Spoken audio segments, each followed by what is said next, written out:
off from where I left off, which was... oh yeah.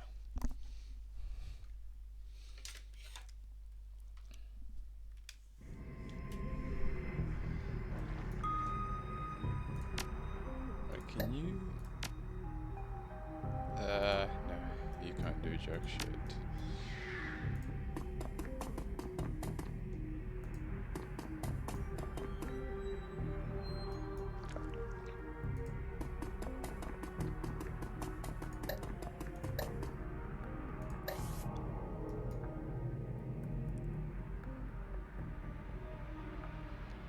Okay.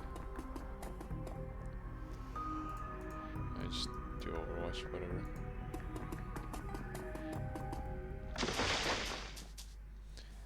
Yeah. There we go. There's some goddamn bugs.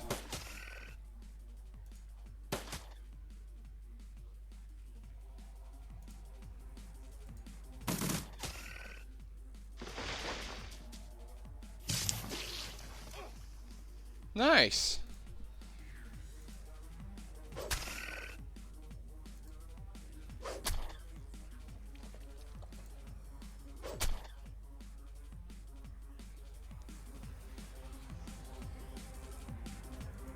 Right, let's get you to run up on this motherfucker.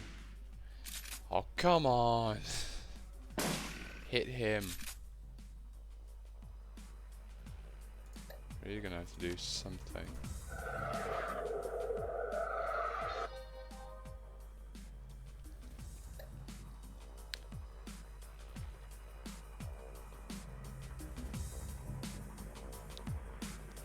I don't face. Let's give you some more movie.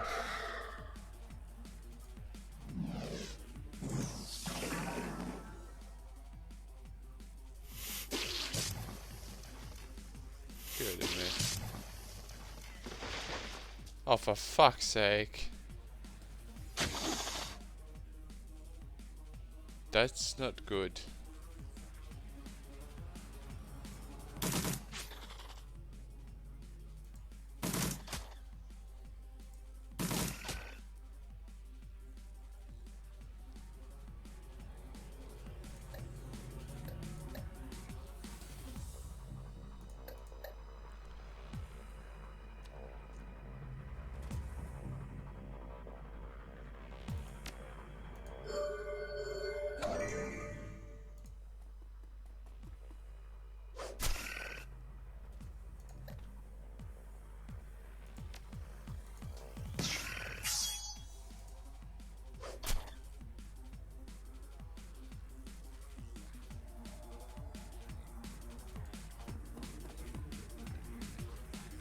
Actually...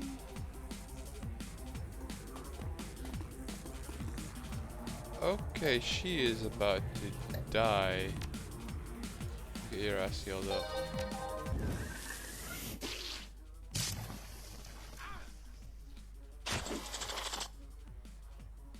Oh, you motherfucker.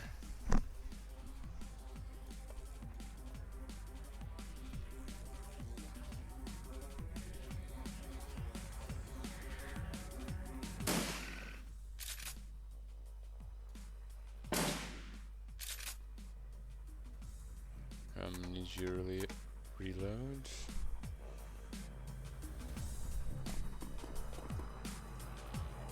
Let's get rid of at least off. Oh, you son of a bitch.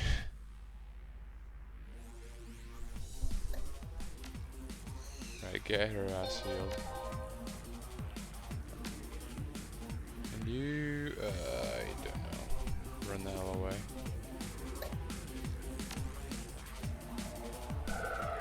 Kill him, why not?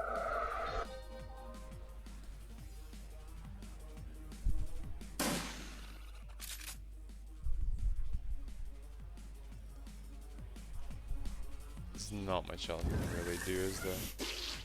That guy's gonna keep spitting.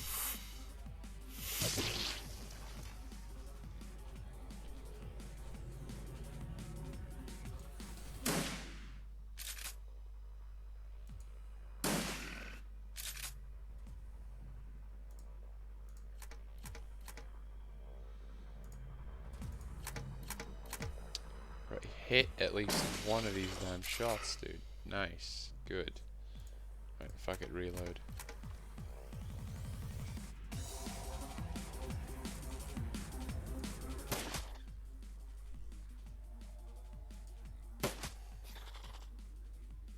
Nice. Good shit. What can you do? Buff this guy.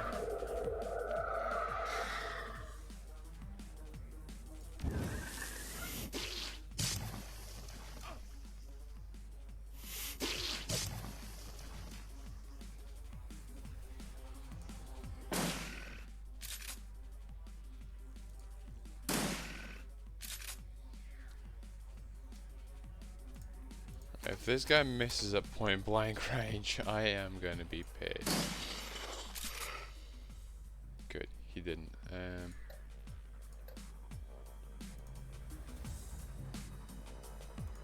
Alright, get that thing reloaded. Get your ass in cover.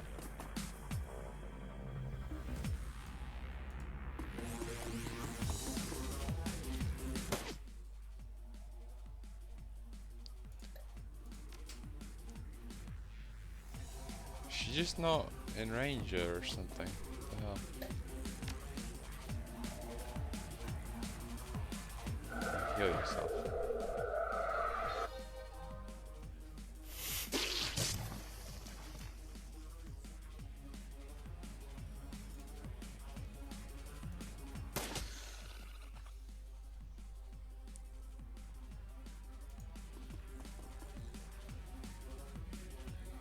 Right, if you miss, I'm gonna be super pissed. Good.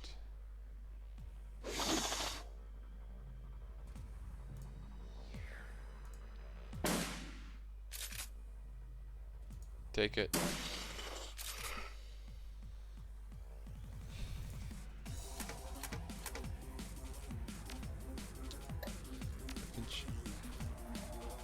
Walk up to him then. Do it.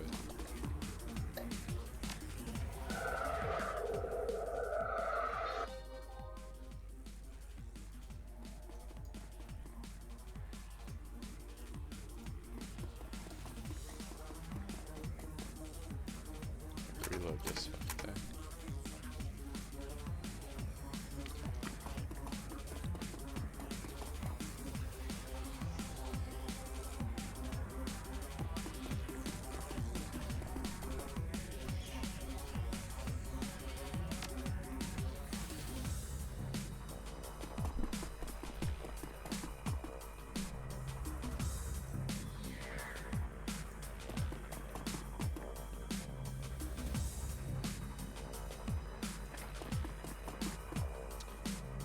Okay.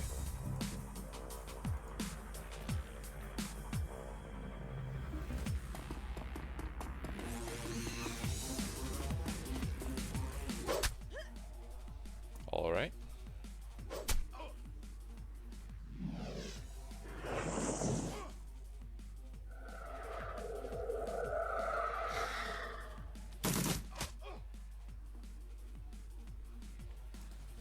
Right, time to send in backup who hasn't reloaded their fucking gun.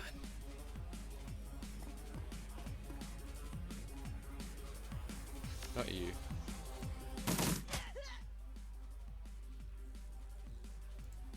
I think it'd be smart to use this on yourself.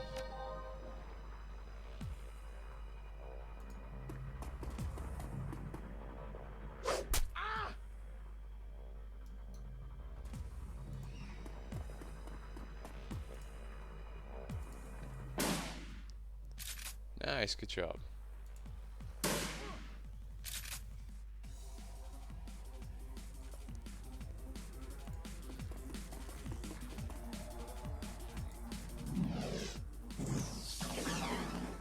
You're a terrible mage.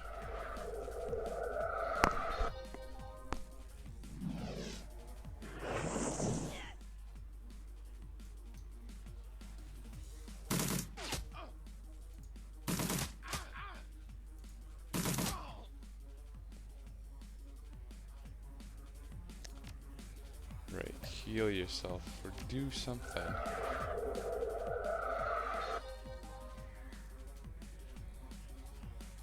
Right, she's alright at that.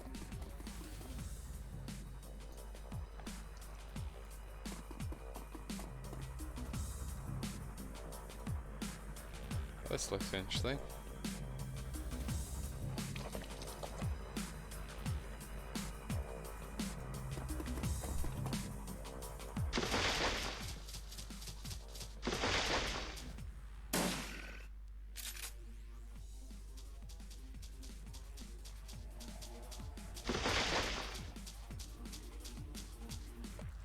Crap.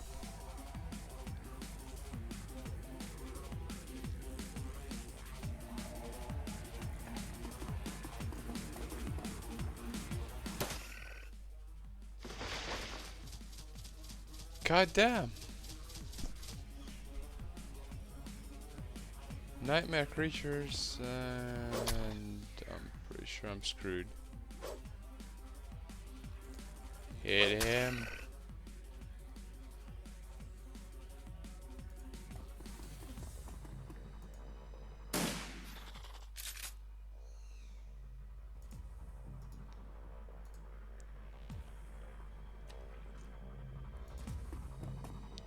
We get in the cover and cover that direction.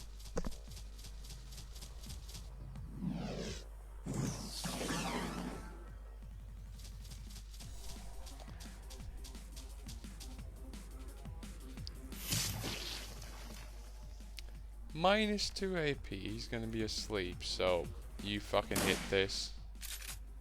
Good.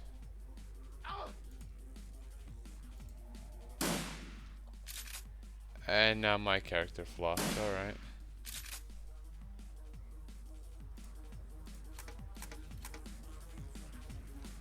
Well, this is gonna be fun.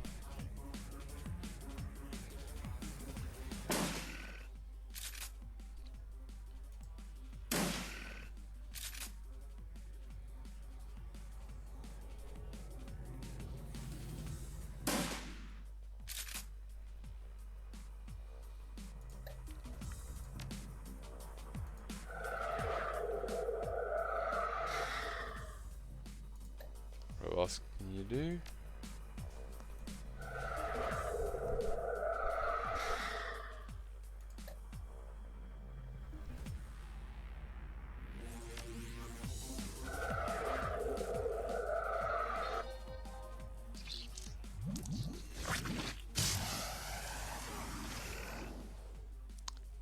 Fuck.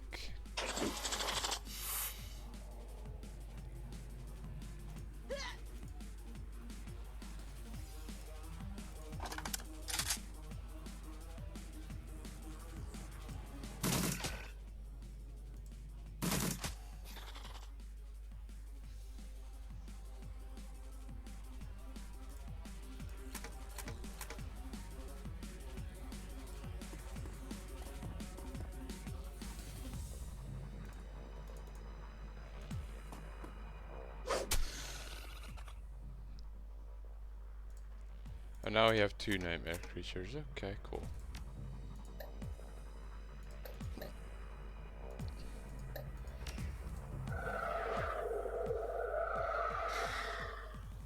You are just terrible at staying alive, aren't you?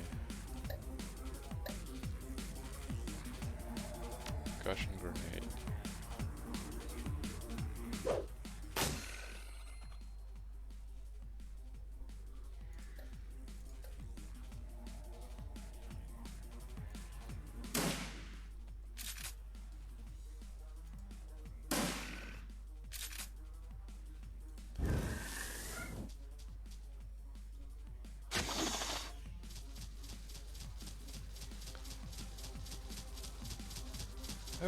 Okay. She is definitely gonna die.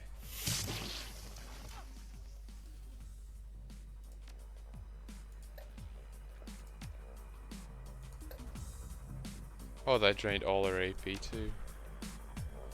You motherfucker.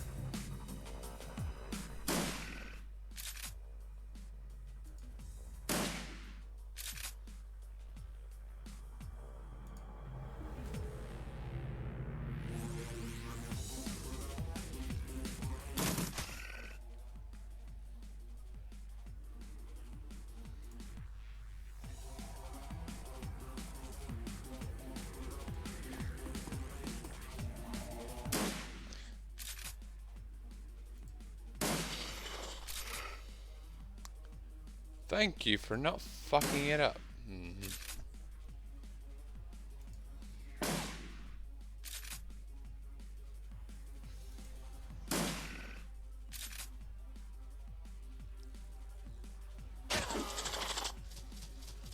Yep, she gonna die. Which means I have to revive this bin.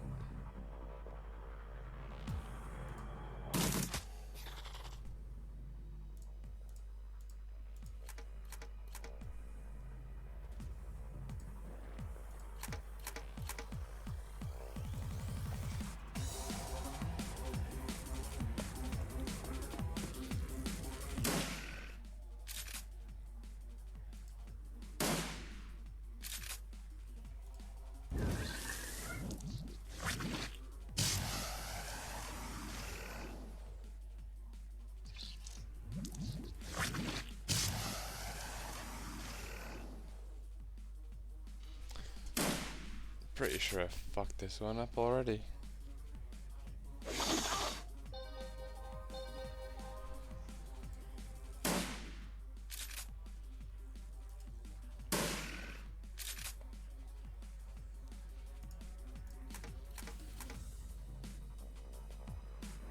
Right, hit it. Okay, got one more shot.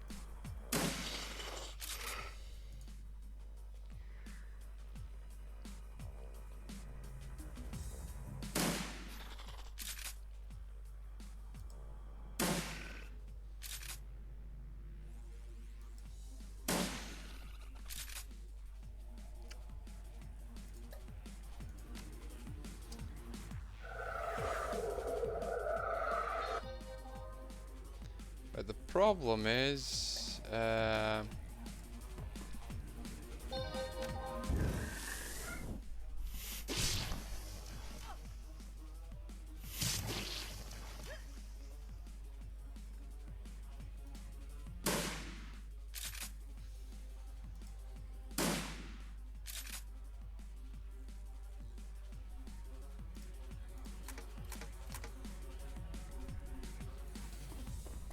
that relies on the elf hitting 2 goddamn shots. Which he's not gonna do because he's out of ammo.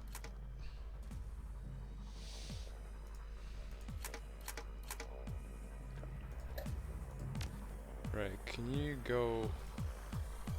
Fuck it, heal yourself. You might as well.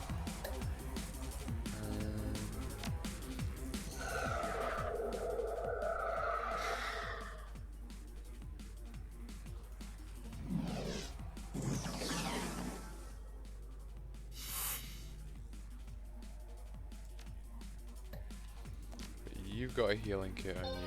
Use it. And you do too. But you have ammo and you have ammo. Right.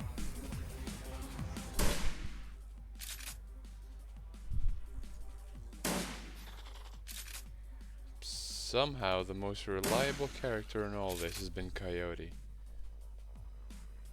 Somehow.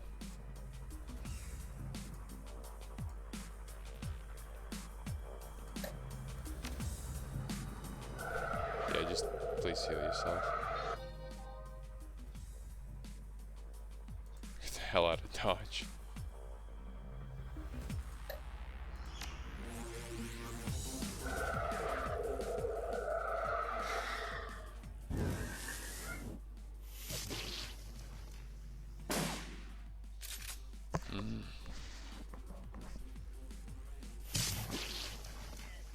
Didn't I put both of them on Overwatch 2? Reload that gun. You must hit this. Thank fuck.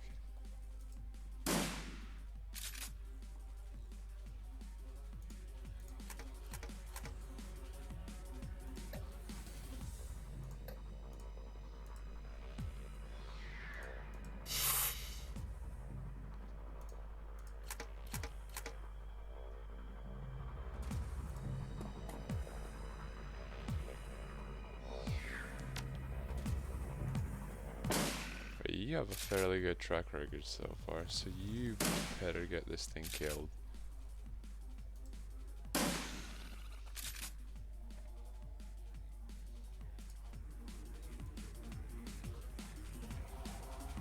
I just have a firing squad set up when this thing wakes the hell up.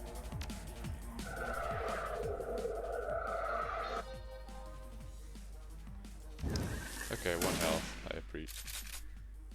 Thank you for hitting shots.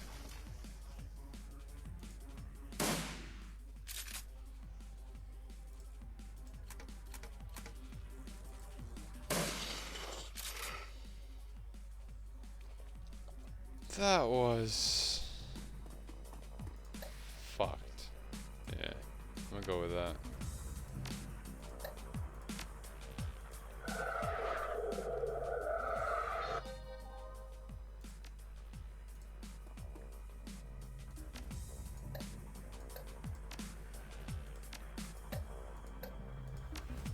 My turn.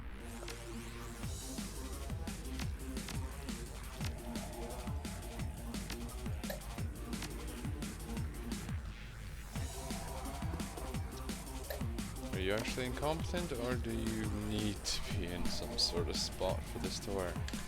Yeah, let's quick save here then. Screw it.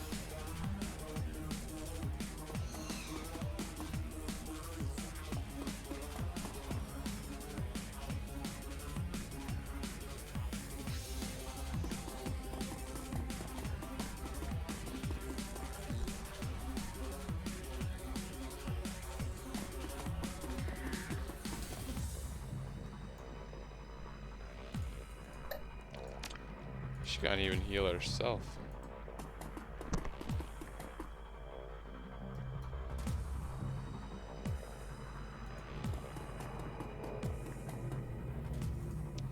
Reload this thing as well.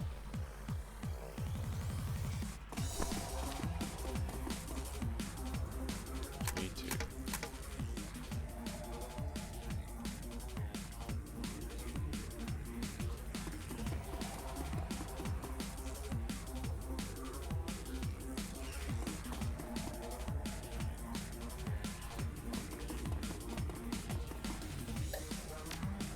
Still can't heal. What about now? Still no.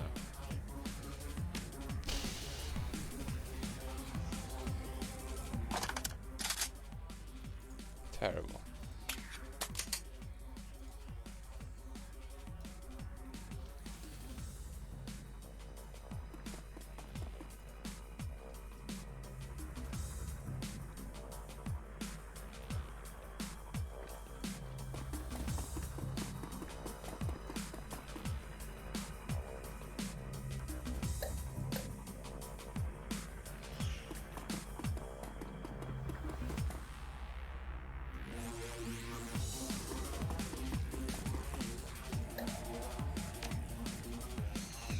Oh shit.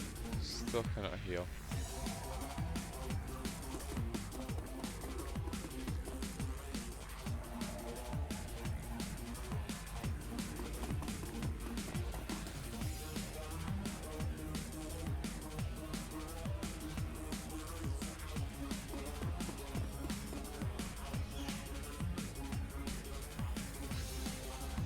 Actually, it's better off staying over here.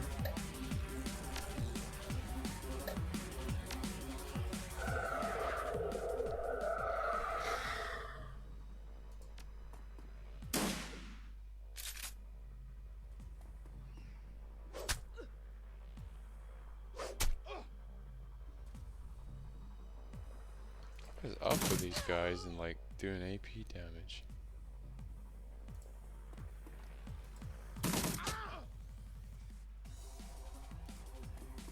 I get this motherfucker.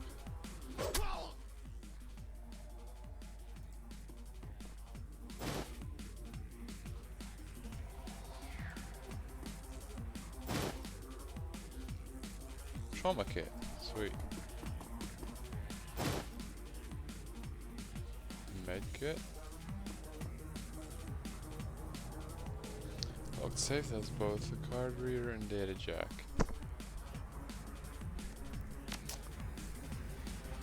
Well, damn.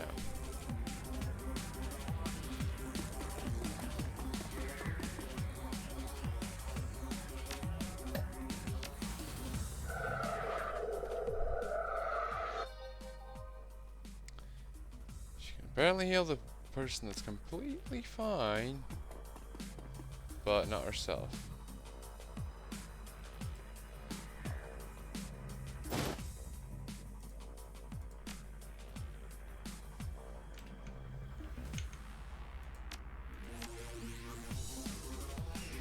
Reload you down, kind of.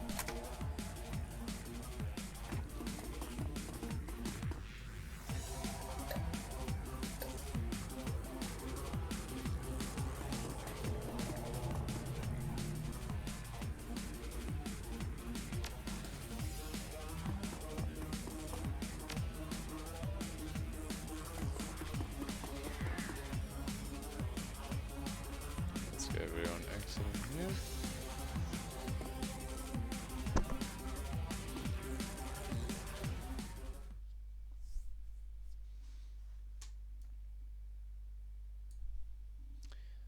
The Bug Shaman. A rhythmic thrumming punctuates the air, passing through you, vibrating your lungs in your chest, and making it hard to breathe. It's an electricity that makes the hair on your skin stand up in protest.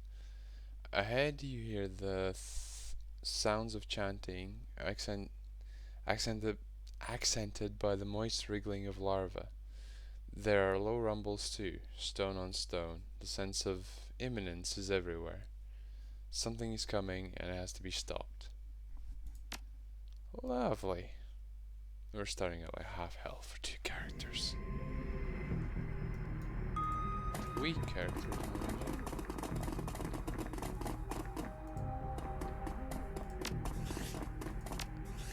Fine.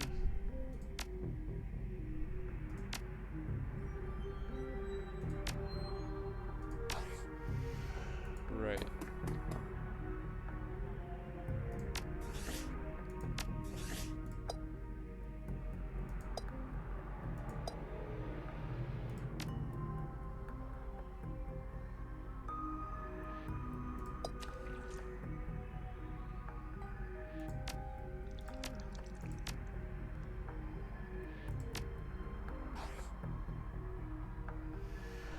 So she's healed up.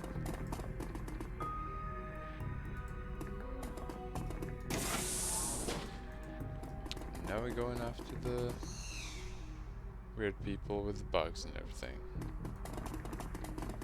Hi there. Jessica appears to be in the throes of a violent trance or mild seizure.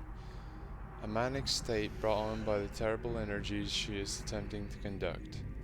Galadrin, stop! The Queen approaches.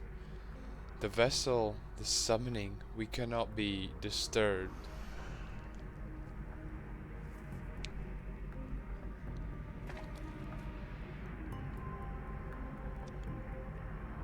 Look, the vessel's gone, and this is over. Jessica's eyes roll back in her head.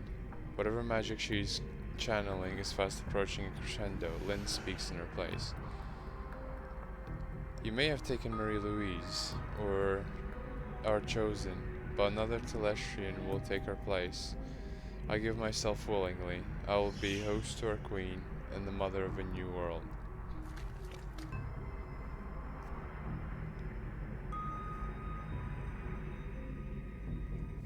You're insane, both of you. Harlequin cracks another grin.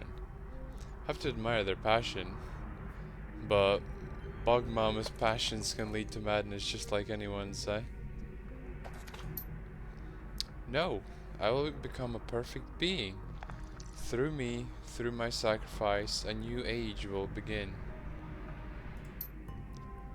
When Jessica speaks next, her eyes have a disturbing sharpness. Her words are echoed by Lynn in a manner that suggests a connection beyond their shared zealotry. The hive has no thought beyond hunger, no goal beyond reproduction. We are one.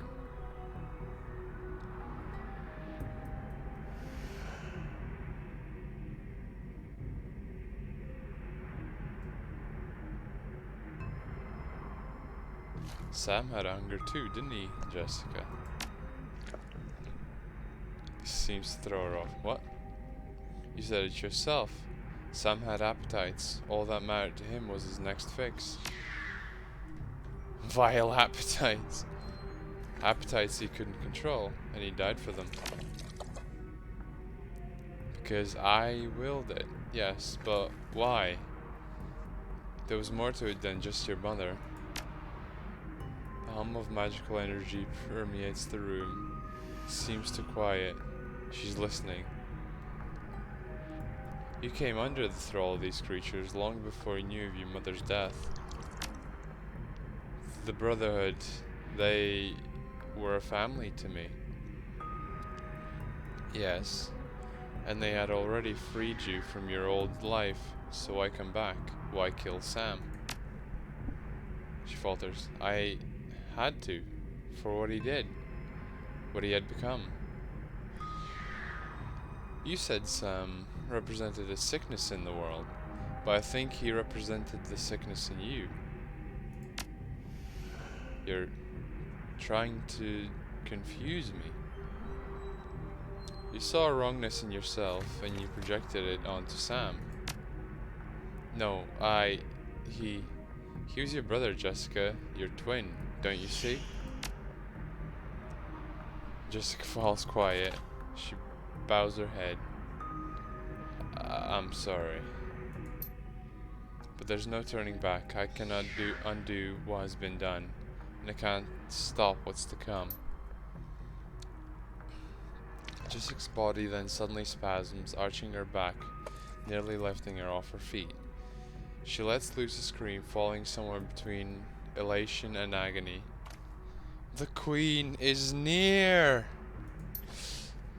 Right, so they are fucking mental.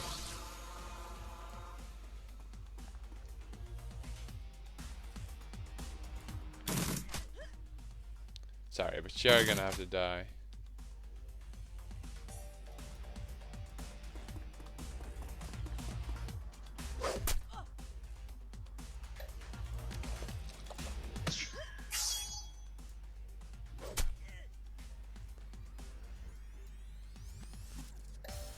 Use a healing card on yourself.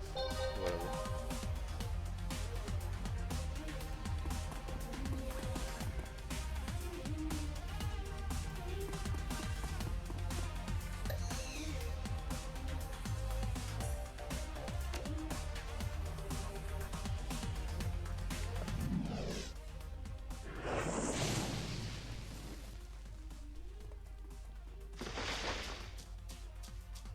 She's drawn power from that thing. Oh shit, there's stuff all over the fucking... Fuck.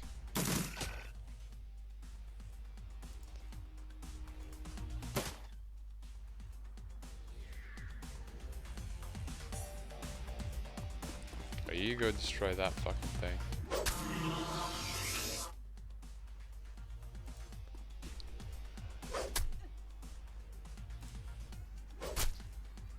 Oh fuck.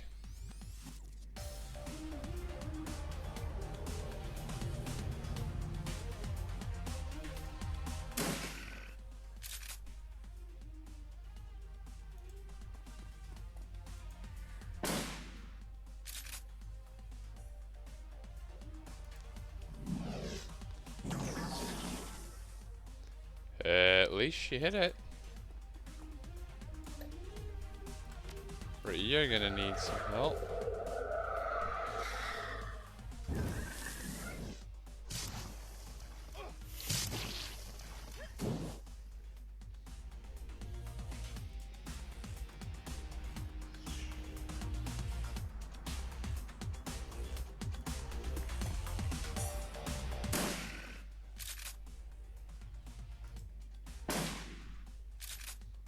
Right, now I'm relying on Harlequin. Get this shit done.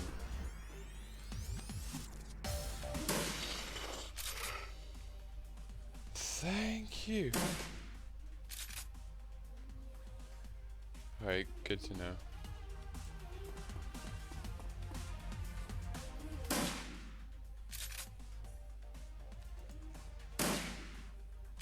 Oh, for fuck's sake.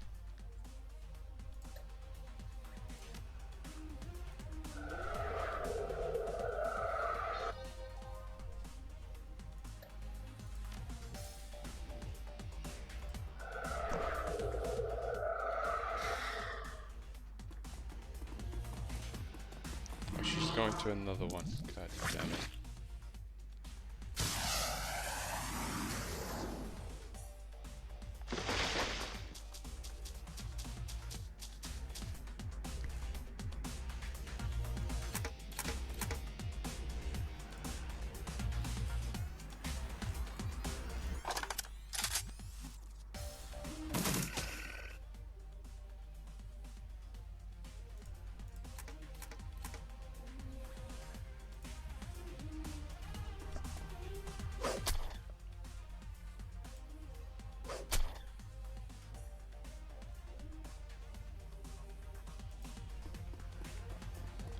Get this fucking thing.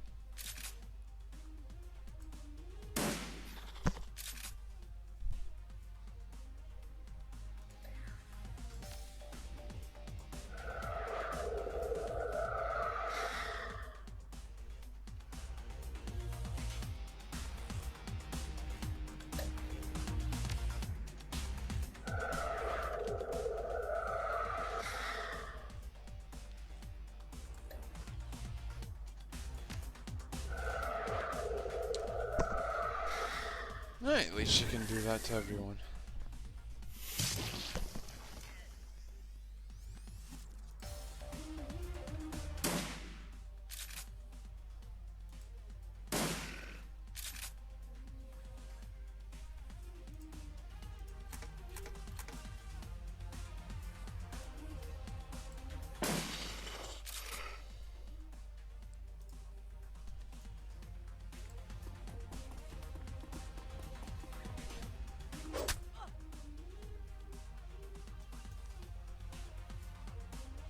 Alright, get your ass over here. I'm gonna shoot the hell out of this fucking thing. And you're just gonna go over here.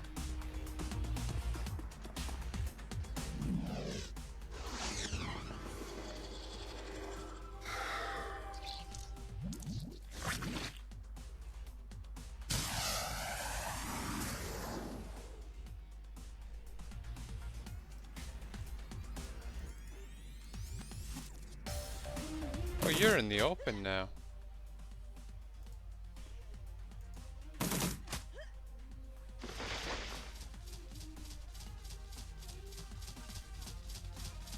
What the fuck is that?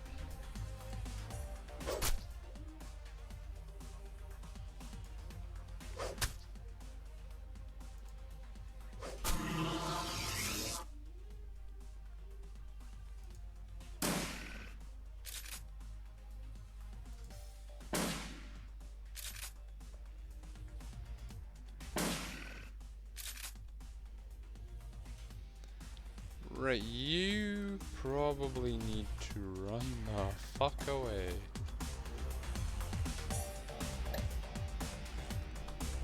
Also...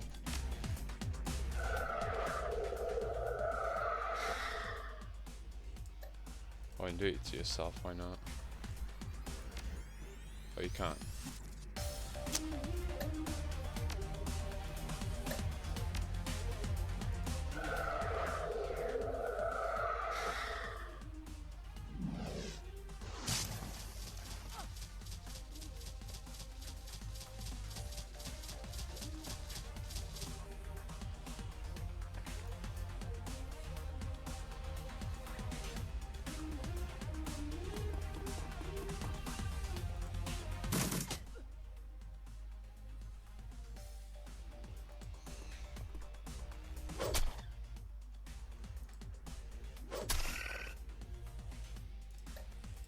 Quickly just bash this fucking thing on the face.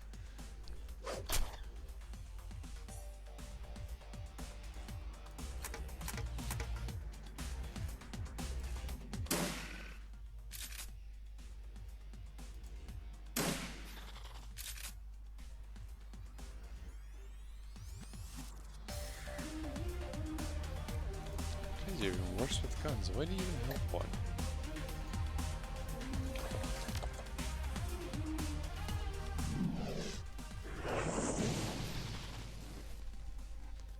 Damn!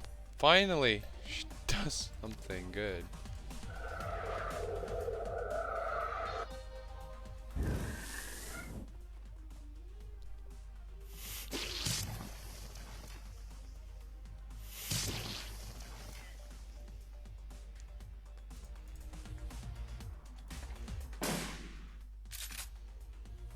I just hope all these shots land.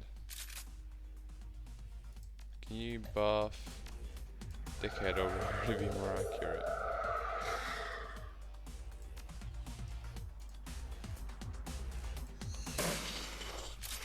Yes, you can.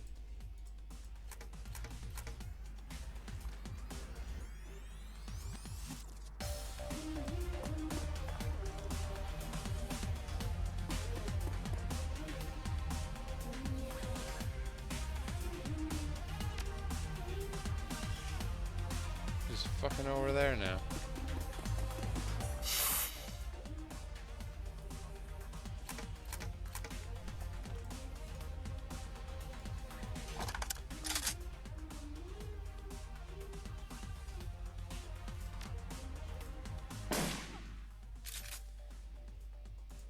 Wrong weapon.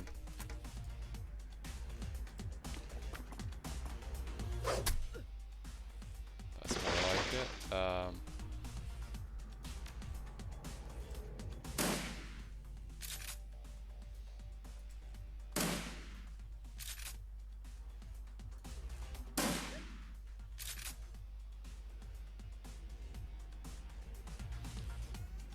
What exactly have you been drinking there?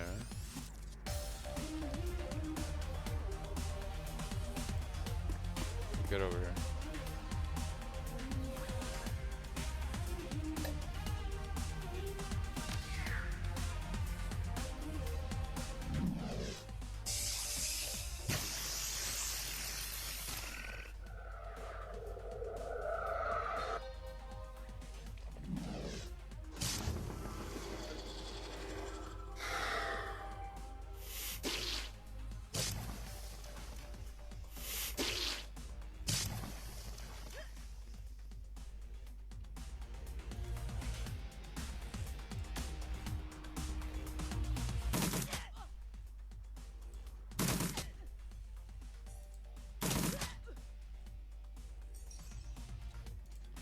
Right, just kill this stupid.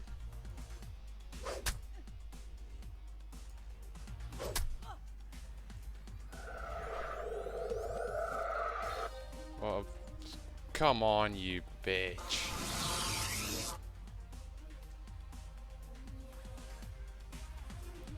Oh, again, 10 karma though.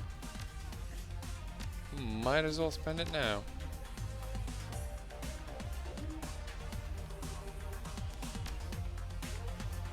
Two attacks on single darkness.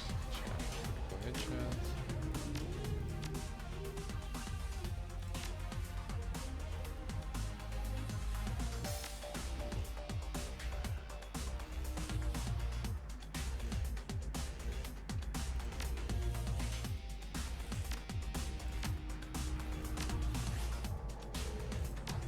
I think that's stupid blasters in the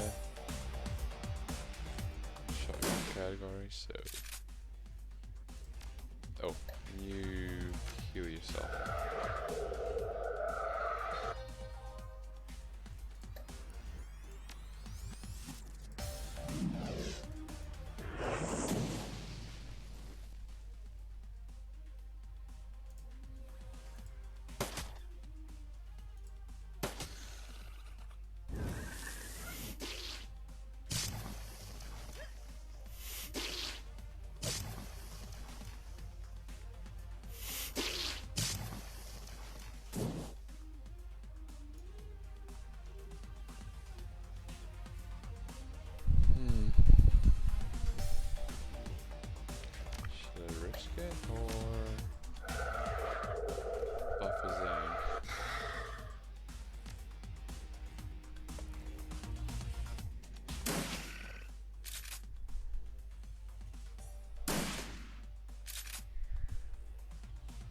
Right, good shit.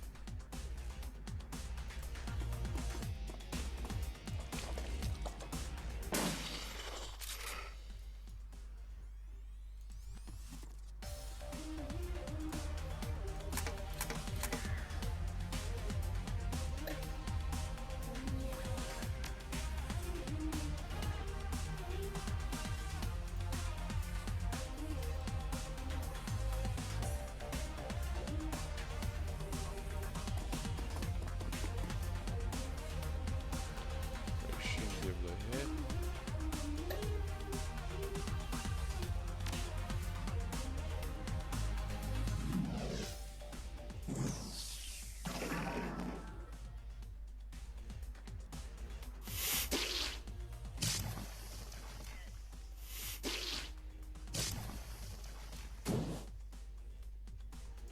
But she's almost freaking dead too.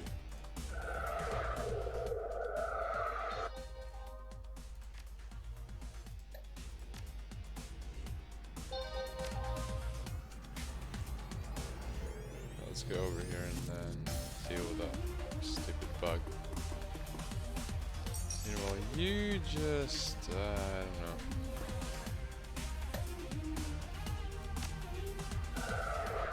Chill over here or something.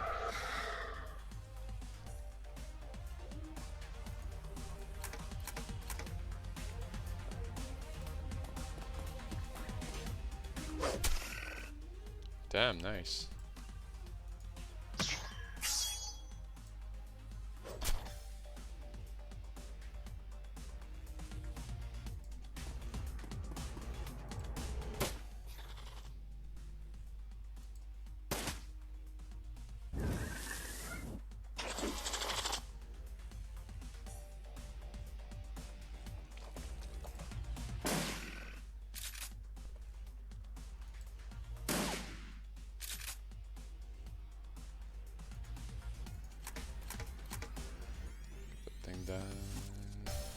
Reloaded. I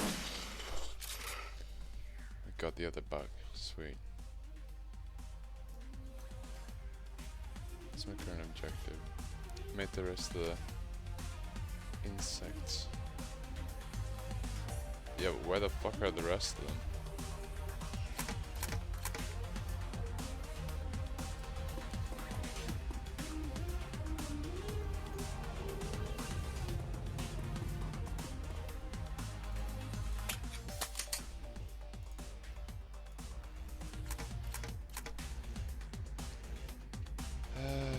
I guess you go hide.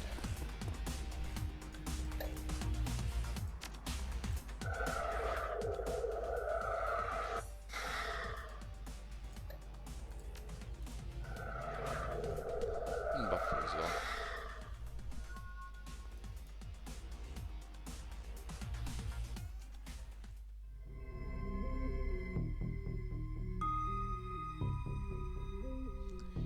The once beautiful Jessica Watts is a hollow shell of her former self. Her skin is pale, her lips are ashen, and her eyes are sunken in her skull. It is more than her body's reaction to the physical damage she sustained or the strain of channeling magical power from another plane of existence. There is something missing from her now. It's gone. My link to the Queen. She has abandoned me, expelled me. Unworthy, unworthy.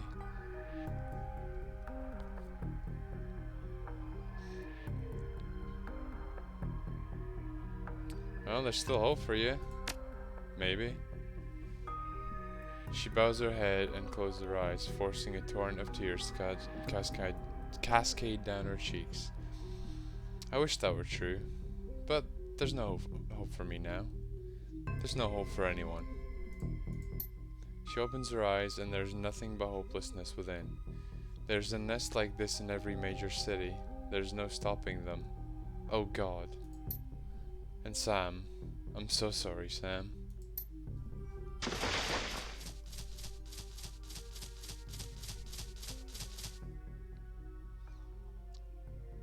Jessica looks at you pleading. Please, Galdrin, don't let them eat me.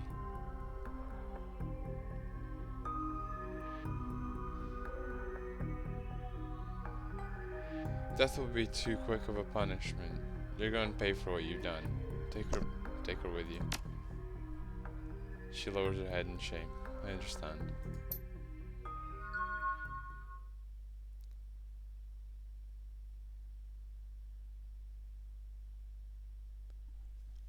So I didn't need to fight the bugs. Out of the shadows, you emerge from the Universal Brotherhood chapter house, momentarily blinded by the bright lights of the Lone Star perimeter surrounding the exit. Despite the clean night air, the stench of ichor and decay clings to you, a smell that may never fully go away. You drop your Aegis-filled shotgun, and it's quickly spirited away by one of Telestrian's minions. Weapons are slowly lowered as you step out into the street, the order coming from Detective McCluskey himself. You can see James Telestrian just nearby pulling his strings. It's over. Jessica Watts has been dealt with, and Sam has his justice. The dead man's deed is done. All you need now is to make a phone call, and it ends. Yeah. Shit's fucked. And after we broke up the ritual, Galdrin takes Jessica into a small chamber where she was cornered by a couple of buggers. Guess they weren't impressed with her performance. They were about to eat her. And Galdrin says something like, "I won't let them eat you, Jessica. You're coming with me. You're going to pay for what you've done." It was very dramatic. Then we splattered the bugs and handed her over to the UCAS FBI. They're going to want to have a long talk with her about the Universal Brotherhood. So this nest is cleaned out, and your cousin Lynn is being transported to a mental hospital for observation. James assesses you with a newfound respect. Very clean. I believe their test project Aegis was a success, Galdrin. Herr Brockhaus is having it weaponized now for distribution to Knight Errant forces. The authorities are going to have a great many questions about this incident, and I will need to provide details. The Universal Brotherhood has a great many chapter houses, and they must be dealt with immediately. So, what's next? That is for others to determine. People other than you. Still, you have turned in a yeoman's effort. And regardless of your obvious flaws, you are deserving of a reward. What do you ask of me?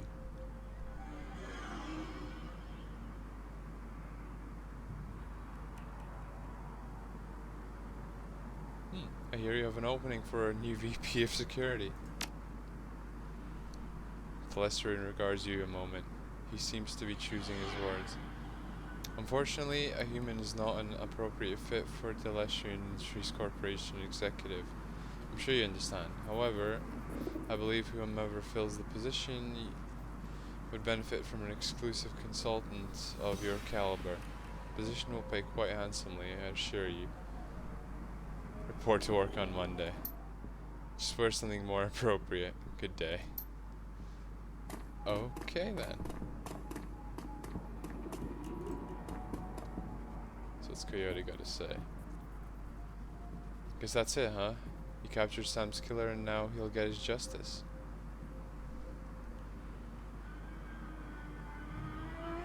It was a little more involved than I expected. Just a little.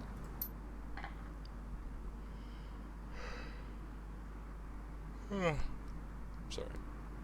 Coyote grins first time.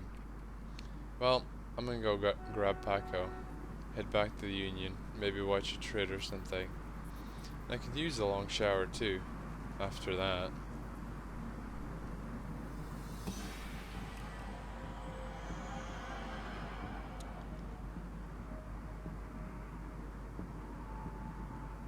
Gonna give up being a runner? She gets a twinkle in her eye. Someday, maybe. When the rest of my body's made of metal too. But not today. Today I run the shadows. Get paid, get dirty. See you around, Galdrin. You're quite a guy. I can't. I can honestly say I've never met anyone quite like you.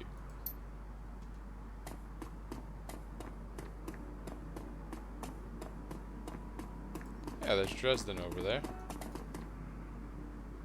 The little corner is surprised to see you, but he can't hide his delight. Hey, Galdrin. I was wondering if I was going to see you again. I guess I shouldn't be surprised to find you here.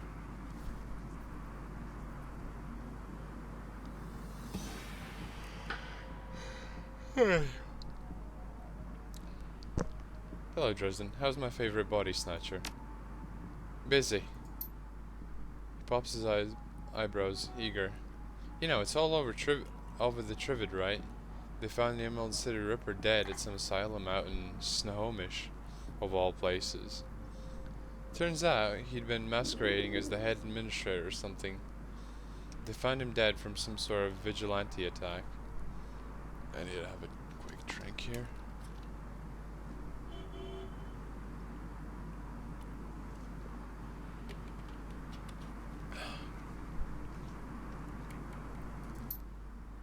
You wouldn't know anything about that, would you?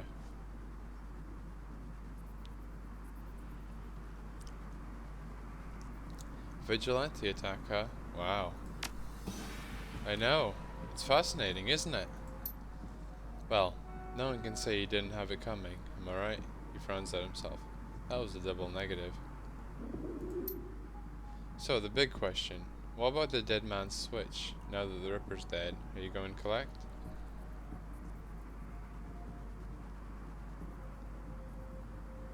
Yeah, gonna collect. Excellent. I'm sure you deserve it. How do you collect? I was told I need a secure line to call the number Sam gave me. Can't use my comm link. Lone Star's emergency response team set up a secure phone line right here to coordinate their efforts. I can authorize you to use it.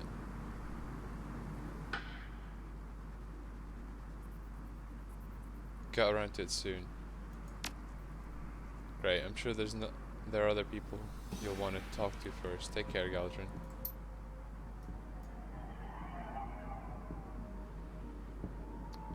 Alright. Speak to Harlequin. See what he's up to. The painted elf is watching the scene unfolding around the Universal Brotherhood with a grimace. Well, kid, it's been fun, but I've seen everything I care to see today. I'm gonna get out of here. Where's Herb Brockhouse? I thought he'd be here too. He flew back to Berlin. All sorts of things brewing there. He was very impressed with you, though. He could probably turn into work someday, but I'd forget about him if I were you. Never make a deal with the Dragon Kid. They're playing a different game entirely. Fucking bugs.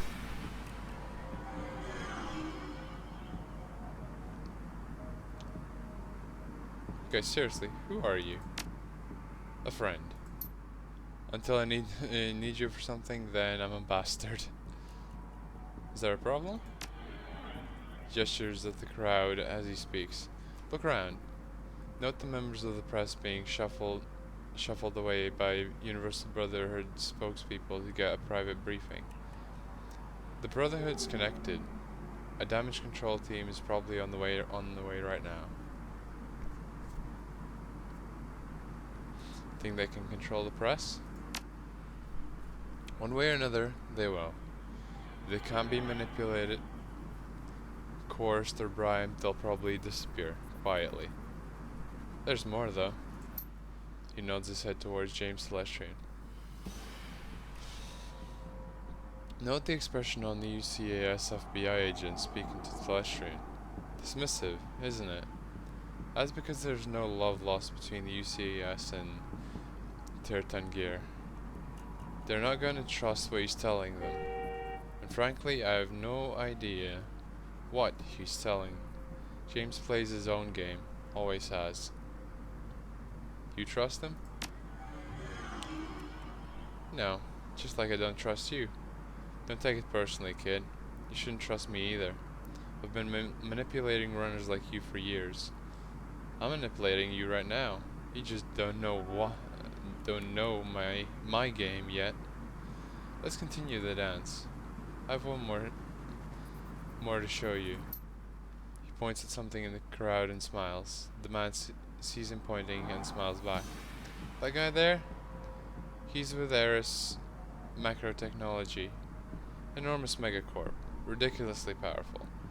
They've been sniffing around the Project Aegis for quite a while now. Clearly they have an agenda that's just starting to unfold. He gives the Ares man the finger. The man smiles and returns the gesture. Government, media, business, all working to ensure the truth stays hidden. So it's a massive conspiracy. I wish it was.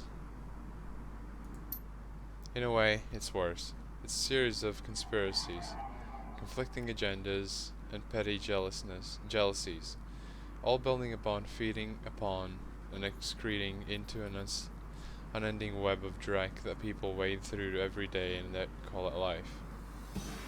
If there was one Dreck Lord controlling everything, and we could drive a magic sword through his heart to free the world, that would be grand. Such clarity, such focus, alas.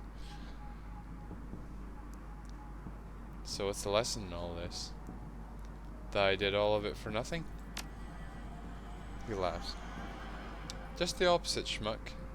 The lesson is this. The game's rigged. The cards are stacked. Dice are loaded. It's the same as it always was. Every cycle. People in power exert power. Little people cower in their homes, think what they're told to think, and buy whatever product that will help them forget how horrible their lives are for another day.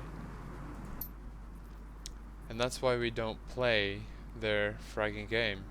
We don't swallow their direct sandwich and politely ask for another. That's why we run the shadows. That's where real life is, kiddo. Reality is living in the places no one wants you to see. See you around, Harlequin.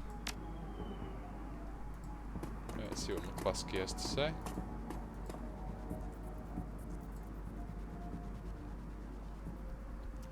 McCluskey's alternating between trying to look important and trying to avoid actual work. What are you looking at, Tube?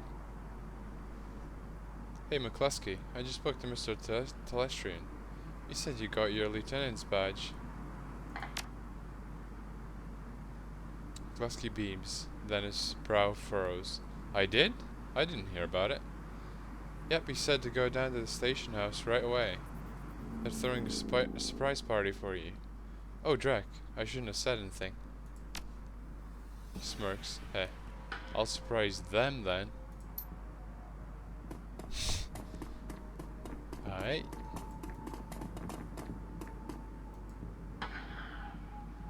Jake shakes his head, smirking as you approach. When you finally get close, he breaks out laughing. I heard the Universal Brotherhood was getting shot up on the police scanner. I knew it had to be you. Did you get her? She's in custody now. Yeah, justice is served. He scratches his mop of red hair. I guess that concludes the story of Galdrin and the Dead Man's Switch, huh? You know, I've been thinking, maybe you should stay in Seattle a while. There's plenty of ways folks like us can get into trouble here. You only skimmed the surface. I heard Mitsuhama's looking for a team. No idea what that's about, but it could be lucrative. And I just got word that something's going on at Crater Lake. The Tier's got it on total lockdown. No fly zone, the whole thing. There could be something in it for us if we poke around. There's always the Orc Underground. Haven't seen that yet, have you?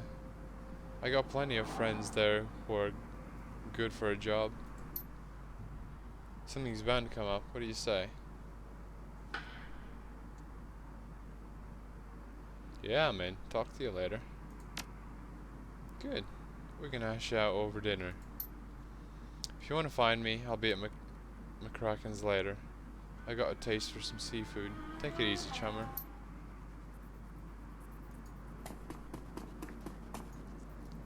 Oh, yeah, I can still use the phone.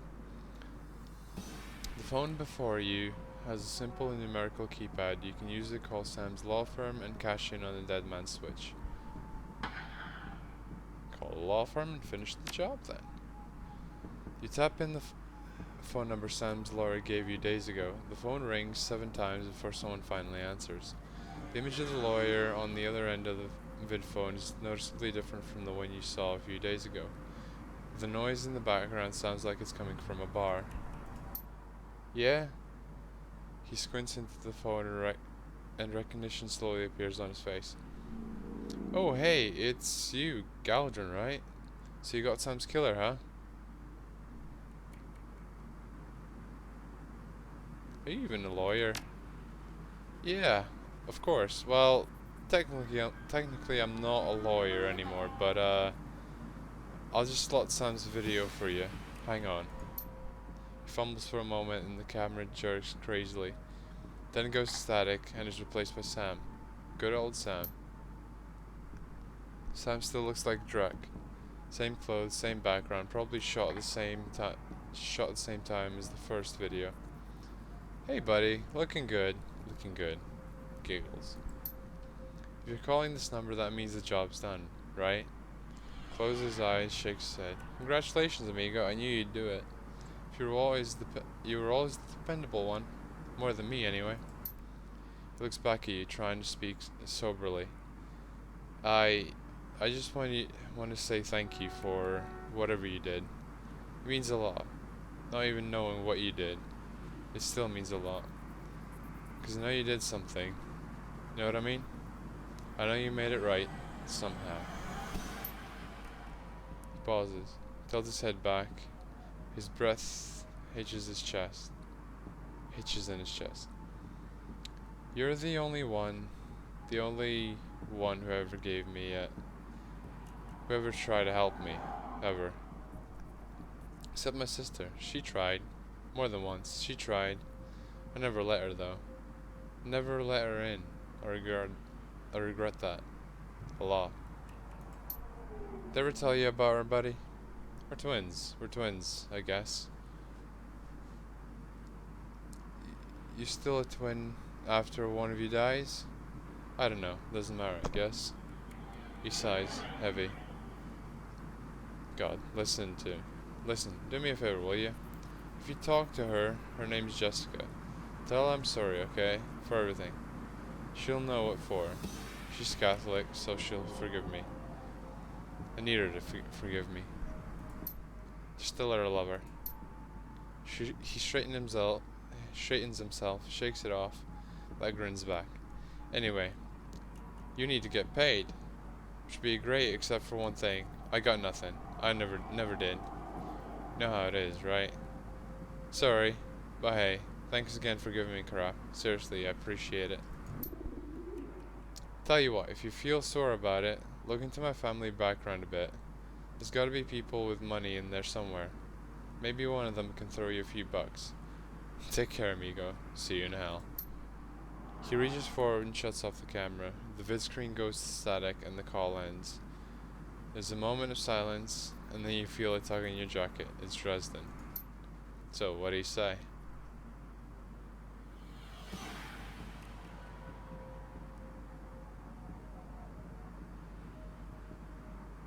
Thank you. He just said thank you. I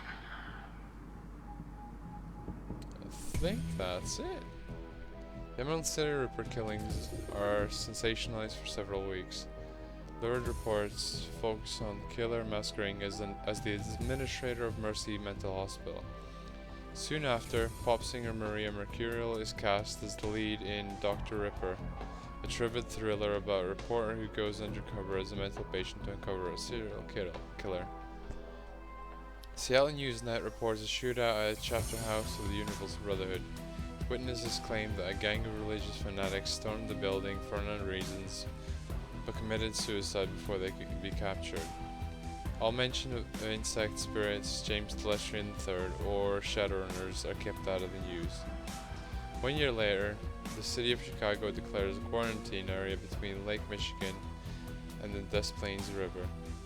Officially, the Chicago Containment Zone is established to fight an outbreak of an infection virus, but an infestation of insect spirits is suspected by those who know. A mature form of Project Aegis called FABS-3 is eventually deployed to remove the bug threat from Chicago. The Watts family name has since been lost to the shadows.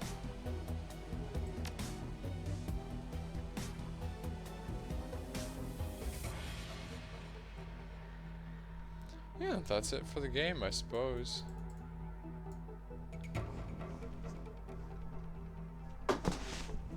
Bollocks.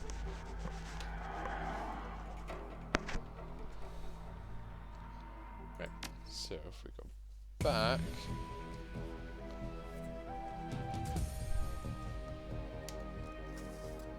So I'll just quickly make a break, clean my glasses, and get the next one set up. So for now, that'll be break time for a little bit.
Alright, so I forgot to do one thing. Change the Shadowrun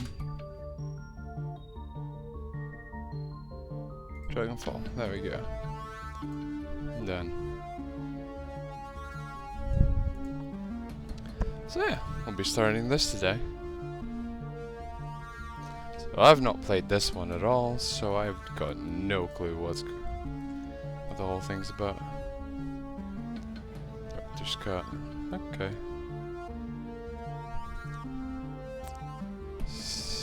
Tag Seattle Deadman Switch, Berlin. Bob's portrait, story, new character.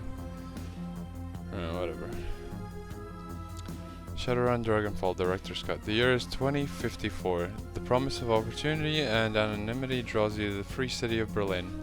The Flux State, a grand experiment in social order. Corporations tread carefully here. Even the great dragon Lofweir only has so much sway in the constantly evolving power structure of Berlin. The perfect place for a savvy Shadowrunner to disappear and begin anew. If only it were that simple. So, I'll just play on normal. I think this time we'll change it up. Just in time for Dragonfall. Yeah, man. Just finished out Returns. Like, you're maybe like 10-15 minutes. So with this one, I think we'll go... I've got a character in mind.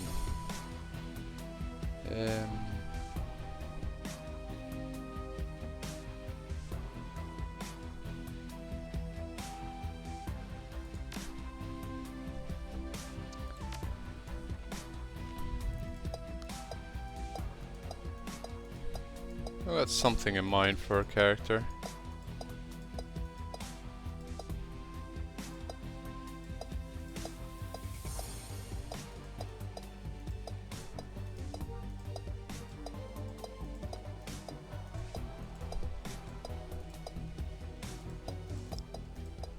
All the portraits are a bit weird, but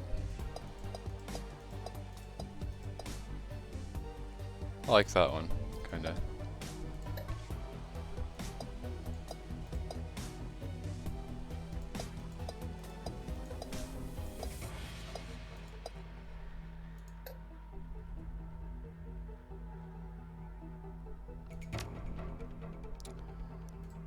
Yes, I kinda know about that.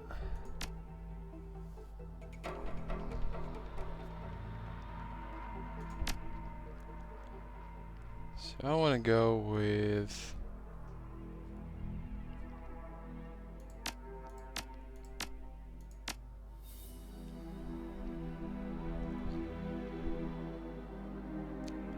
Never really got to use the street thing before. I think there was only one chance to use it, so I'll go with the Shadowrunner etiquette. That's my first one. Don't care about that, don't care about that. Chance without a powers. Special abilities, so I'm gonna be going for a mage character.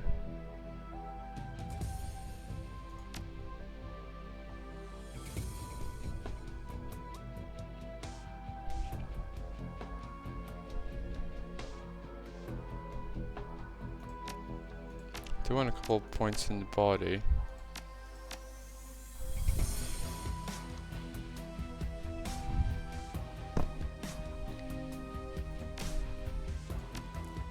Start with 5 willpower. Get the chance to hit with certain spells, increasing the skill. Unlock special abilities. Spellbook slot, if not yet unlocked. Ley lines visible. Spellbook slot.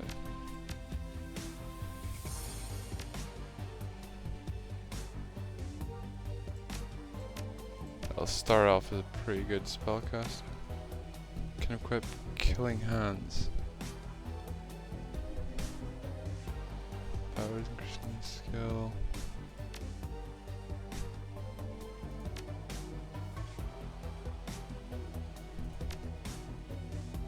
Ah.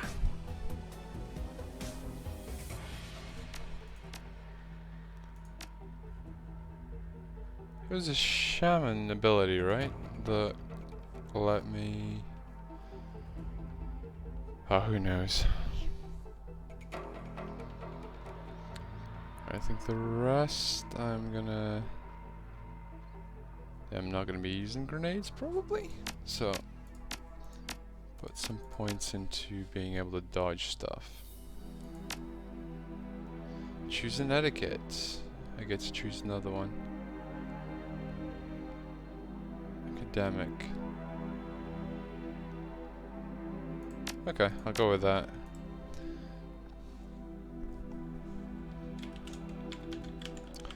Let's just go with that as a name. The Harfeld Manor Run. Life was good, easy jobs, regular pay, a reliable crew, but things went south, and you had to drop off the grid. Put a bullet in the past and start fresh somewhere new. The promise of opportunity and anonymity draws you to the free city of Berlin, the Flux State, a grand experiment in social order. Corporations tread carefully here. Even the great dragon Lawfare only has so much sway in the constantly. It's the same blurb as before. I'm pretty sure. Okay. Even the great dragon Loftware only has so much sway in the consistently evolving power structure of Berlin. The perfect place for savvy Shadowrun runners to disappear and begin anew. I can't speak right now. And as luck would have it, home to your old partner in crime, Monica Schaefer. It's your third run with Monica and her team. An old castle, Holdfast, 1 hour east of Berlin. Perched on a hill overlooking the countryside. The job is a standard smash and grab. Crack the vault, grab the data, get out in one piece. A mediocre payday, but work is work. As the team gathers for Monica's pre-run briefing, you pause and take in your surroundings. Alright. Harfeld Manor, 2054, 1 hour east of Berlin. Right, I wanna quickly just text speed slowest. 'Cause I wanna be able to read shit. The estate grounds are silent, save for the faint whistling of the wind. Your team gathers near a side entrance to the old castle Holdfast, cloaked in the darkness. The night is peaceful. You know it won't last. You know it for what it is, a pleasant illusion that will shatter at the sound of the first gunshot. Listen up, folks. Monica Schaefer, you ran with her back in the day. Watched her get her first data jack. Now she's your team leader, and a direct hot deck or two to boot. We're in a tight timetable. I want to enter the estate, find the basement, open the data vault, and extract the files in bulk. 10 minutes, top to bottom. Dietrich, trying to get home in time for worm talk, love. Dietrich, shaman, the old man of the team, smiles at her, his facial tattoos writhing in the moonlight. Monica's eyes twinkle with mischief. Maybe. How many times have I told you? You can't trust anything that comes out of a dragon's mouth. That trid trash will rot your brain. She grins. It's educational. Besides, this should be a milk run. Security is supposed to be light. Few automatic weapons, no armor. With a little luck, they'll never know we were here. In my experience, there's no such thing as a milk run. Words of wisdom from our new edition. I agree with Valishra. Glory, razor-clawed street samurai. Her voice is cold neutral, her expression placid. They may only be private security, but their bullets don't know that. I can patch you up if I have to, but I'd rather not have to. You people need to relax. We're professionals, remember? Monica raises her arm and speaks into her wrist-mounted comlink. A darkened face shimmers on the view screen.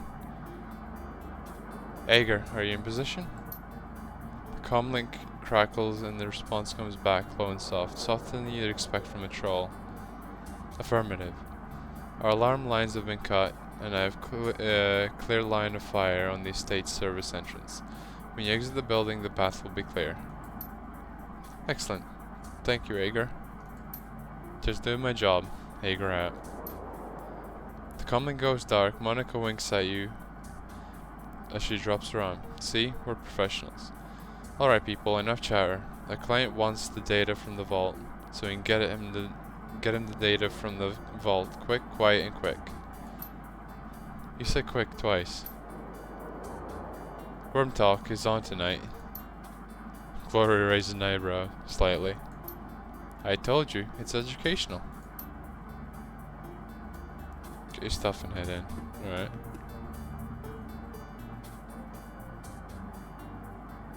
Let's grab a weapon. Grab the rest of the kit first. Basic med kit, frag grenade. Tough 150. So grab a weapon. I'm pretty bad with every gun. I'll grab the SMG, why not?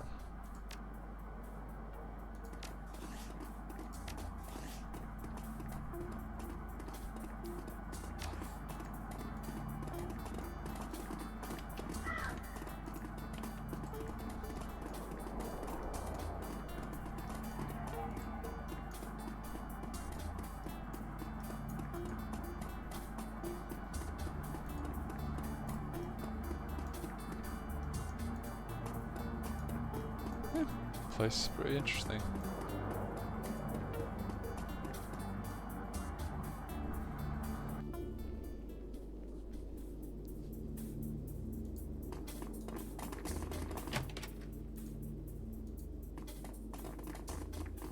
Private museum. The owner of this estate must have money to burn.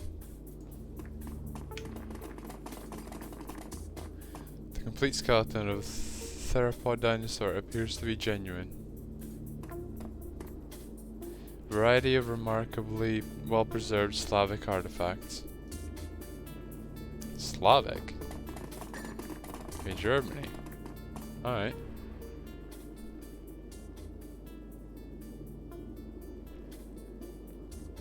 The vase in this case looks both very old and very valuable. Fine scrollwork of lapis and gold leaf decorates its exterior, and the interior shimmers with the organic beauty of abalone shell. Your fixer could probably move this thing in a heartbeat.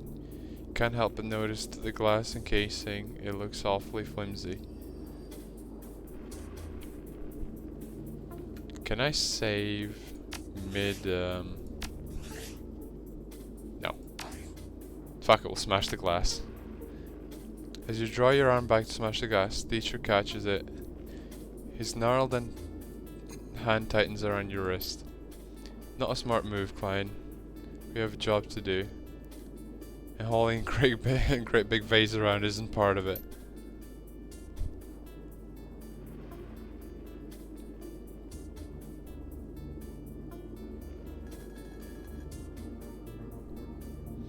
Okay, fine. That vase is going to earn me a nice bonus. You can stay where it is for now, but I'm coming back for it.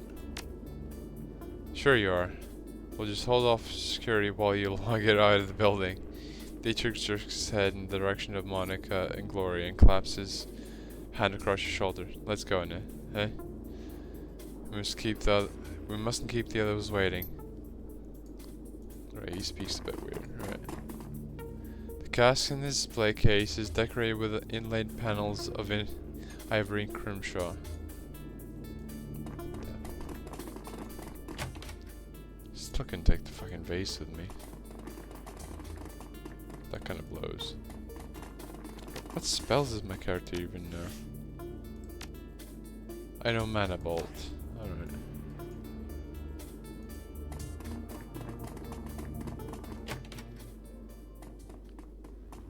Oh, piss.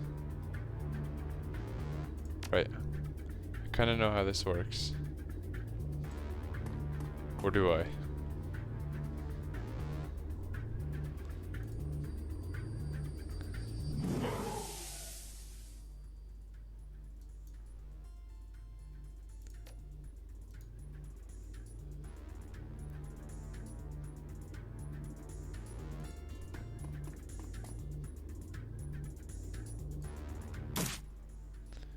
And she missed.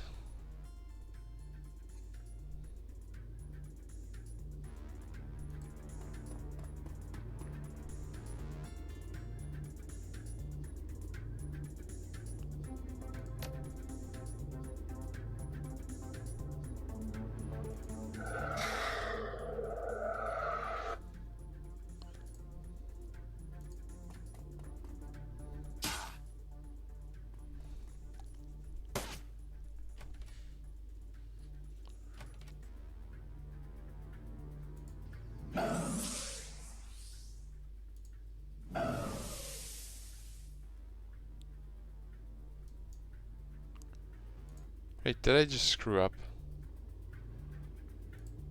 I should kind of Overwatch, alright. UI is a bit different. Alright. Ah! That's where the other security guy is.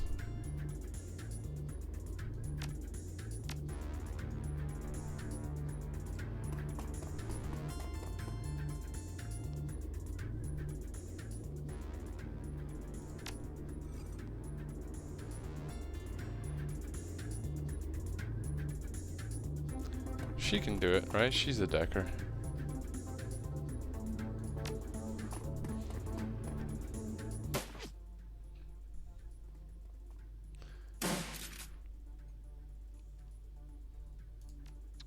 Right, you do it. Override the matrix observation doors lock. Okay. You can actually use companions' abilities in this now. That's pretty cool.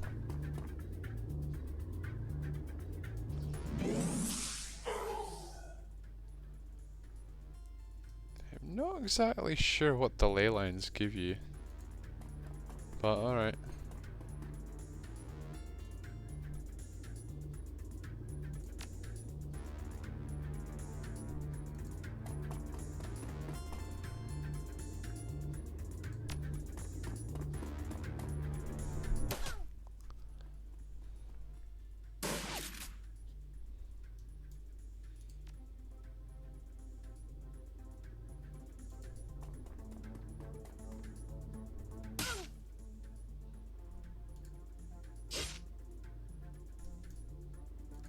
Right. I don't do that much damage.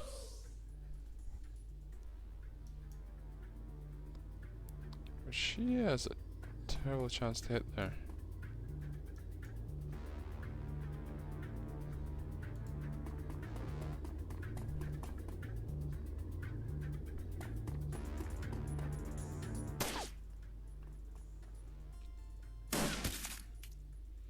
You motherfucker.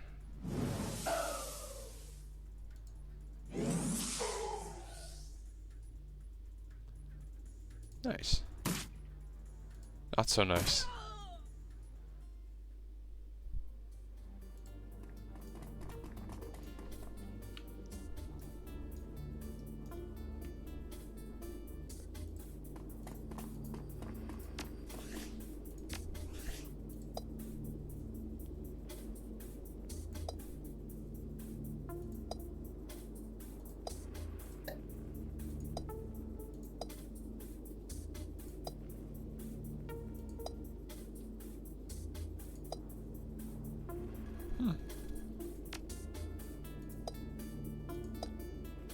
She's injured.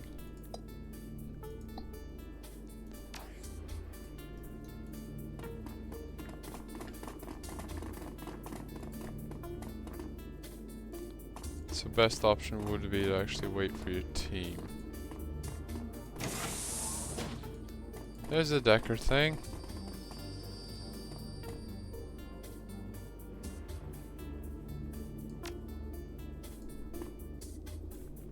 There you go.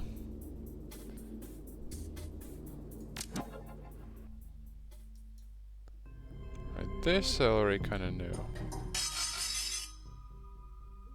Right.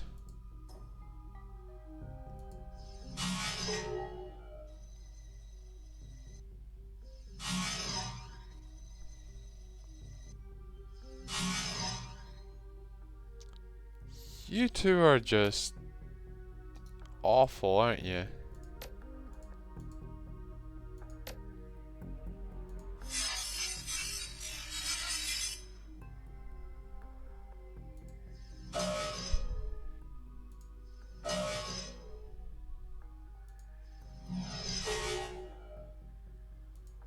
Oh, but they're tougher.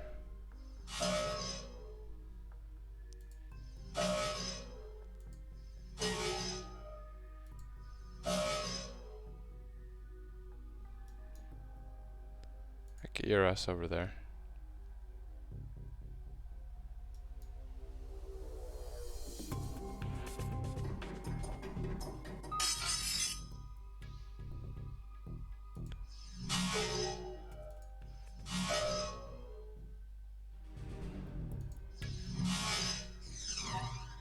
You missed.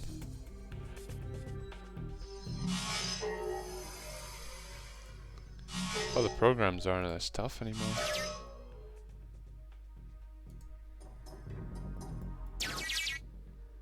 Beta equities delivery schedule. Alright, guess we're getting out now.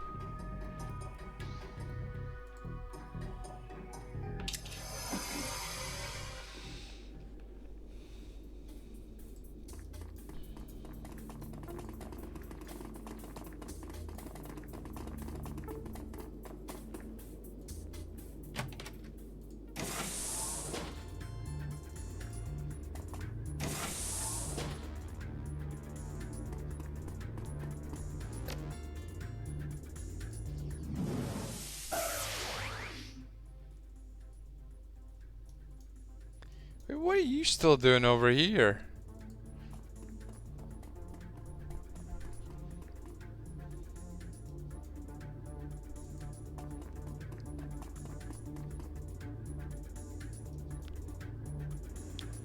This guy's good with throwing weapons, aren't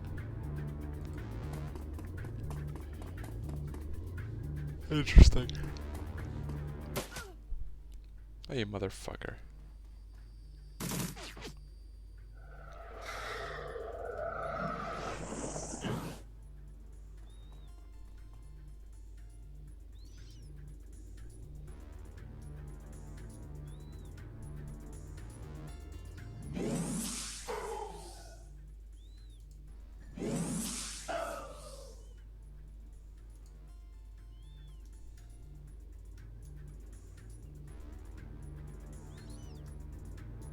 She can't hit anything right now.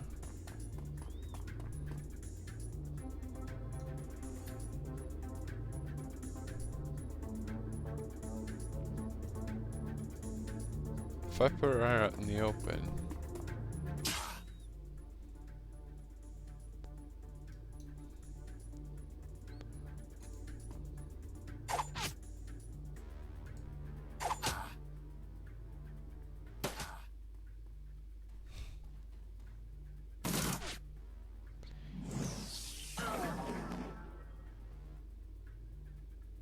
ah, he got hit as well. Oh, look at that, he's bleeding out all over the floor.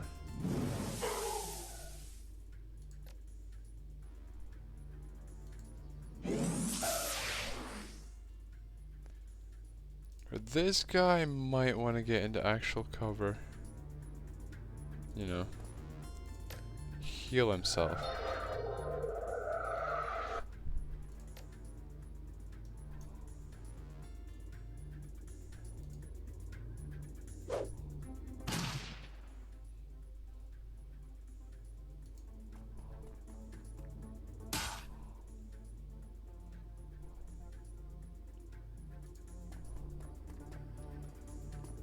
Do a hit and run.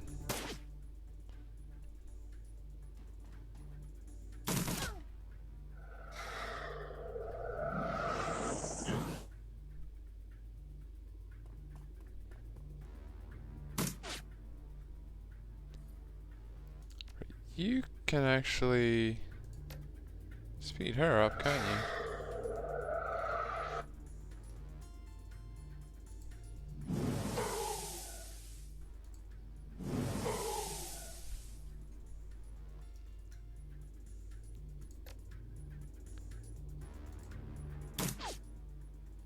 Right, fucked up on that.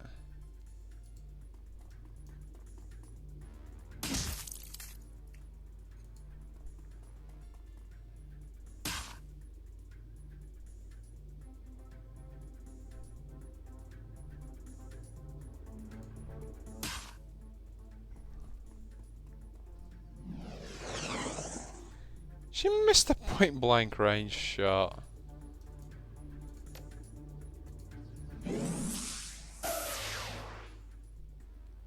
Somehow my character didn't miss that.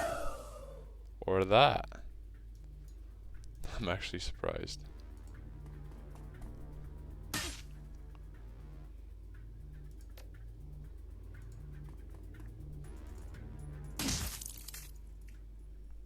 Alright.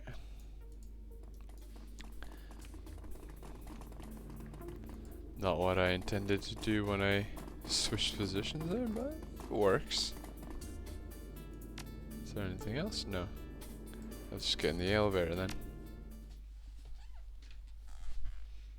I do like that you're not in combat for the entirety of a floor. Compared to the first one. The Harfeld Manor. So far so good. If your skirmish with security set off any alarms, you didn't hear them. Monica leads the rest of the team downward into the basement of the old Harfeld Manor. Your payday's waiting. The data vault lies ahead. Why do I feel like this is gonna go tits up? Dietrich eyes the door. Turns to Monica. That's a big freaking vault. Liebchen. I can't pronounce anything German either, so not the best. Bigger than on the schematic. The schematic didn't have a date. Our client may have old intel. Still, our instructions were clear. The data we're looking for should be just on the other side of this door. Monica combs a hand through her hair, parting it to reveal the black plastic sheath on her data jack. A quick jaunt into the matrix, a little digital hand waving, and I'll have this thing wide open. Be right back. Burst of static crackles through the tiny speaker on Monica's comlink. Iger, still in position outside the estate. Hold on, Monica, who's in charge while you're jacked in? Monica rolls her eyes. Dietrich fixes his stare intently on the vault door. Gloria looks cold and distant, just as she always does. We've been through this before, Iger. You're not on the KSK anymore, and that chain of command nonsense doesn't fly in the shadows. We don't need rules and regulations to guide us. The same principles that apply to the flux state. Please, spare me the lecture. Your politics has nothing to do with this. Best get used to it, Iger, love.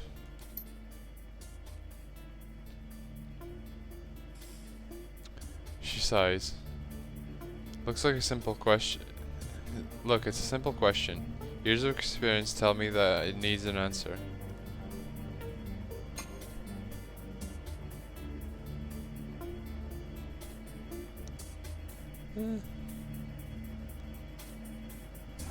I guess we should have someone second in command. Iger's right, Monica. We should have a second in command just in case. Monica stares at you for a moment, clearly irritated then that twinkle appears in her eye again. She smiles at you as she speaks into her comlink. Very well.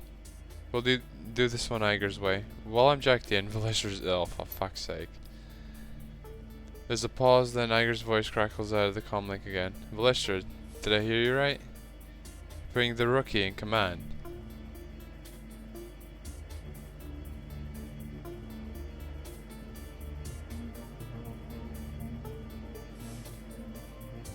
I'm not a rookie, Iger, and you know it. When it cuts in, I'm still smiling. You heard what I said, Iger. This is ridiculous. I know that this is a joke to you, Monica, but I'm telling you. Iger, Monica's tone is all business. Evidently, she has heard enough. The decision's made. You have your answer. Acknowledged. Without any word, Iger's image flickers and fades from Monica's communicator. Oh, fuck, crying out loud. I'll have to, like, make a decision. Or of whether or not he'll have to do something. Or she'll. I'm sorry about that. Iger can be inflexible. The legacy of a long military career. But she knows what she's doing. And she means well. Okay, so it is she. It's a legitimate concern. She hardly knows me. Monica's eyes narrow. There's a thin line between concern and insubordination. You let me know if she crosses it. Okay, enough chatter. Let's get this done. Monica turns towards the door, fingers poised on the controls of her cyber deck, then glances back at you with a grin. See you on the other side. Then she punches it, projecting her consciousness into cyberspace. Her fingers harmonizing in the smooth rhythmic staccato that only an expert decker can achieve.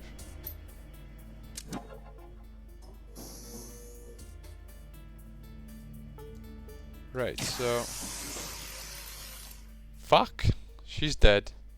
Without warning, Monica's back arches violently and her head jerks back. Silencing her terrible screams, muscle spasms ripple through her face, and her jaw snaps shut, sending a mist of blood spraying from between her teeth. You look down to see a nub of pink flesh hit the floor, the tip of her tongue.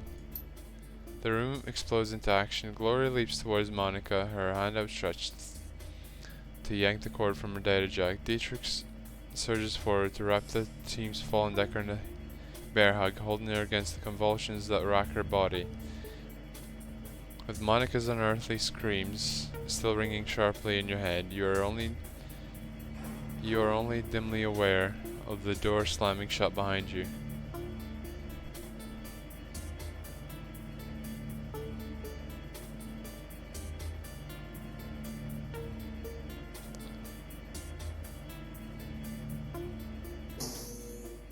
Right, smashing the cyberdeck's probably not gonna do anything. Oh, give me a moment. I need to accept the call here. Be right back.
Alright, sorry about that.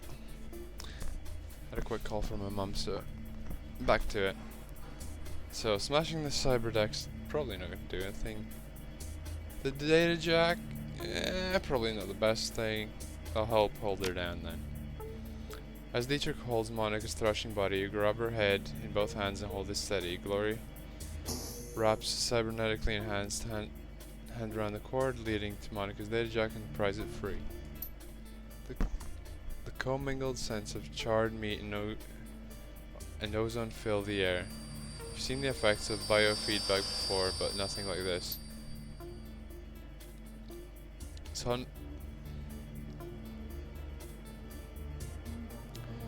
Suddenly Monica's eyes flutter open, muscle tremors continue to distort her face, and blood oozes between her lips. You see the muscles in her jaw tensing, and the look of concentration in her eyes. She struggles to speak.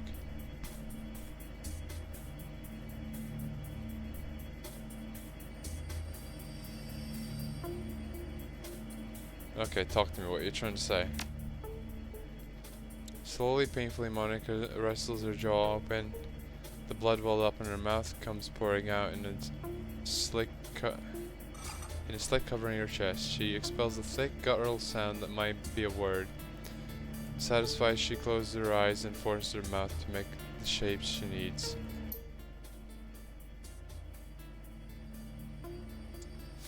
Fear. Okay, fear. What? With an effort, Monica opens her eyes again and meets yours. You see pain and fear in her gaze, and something else. Hope? Fewer swing it. What? Okay. A sudden spasm jerks Monica's head back again. She grunts, then her chin drops to her chest, and her head tolls to one side. Her eyes fix on an object in the next room. Computer terminal. The soft light of a cursor blinks on its recessed screen. Slowly she attempts to speak again, but the only sound that emerges is a long, strangled croak. A look of resignation washes over Monica's face and she stops fighting. Her gore-slick jaw goes slack and she dies. Yikes! She got fucking toasted. And now there are these special ops guys here.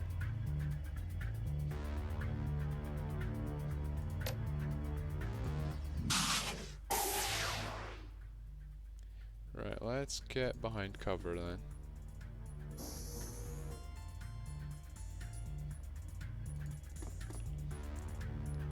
Right, Dietrich, you can the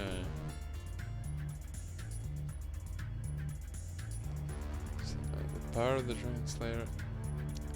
Come on, it's all friendly targets in 3 tile range with incoming damage reduced by 3. Right.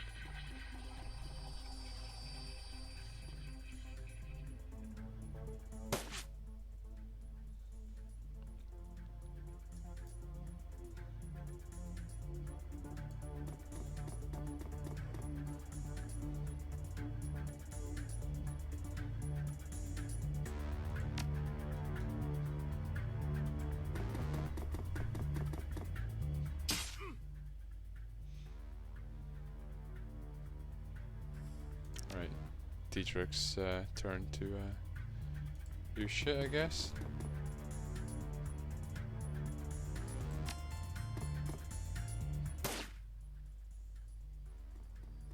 And that guy's bleeding out.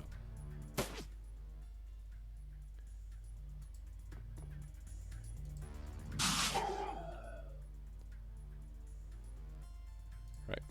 Tag him. Yikes. Not great.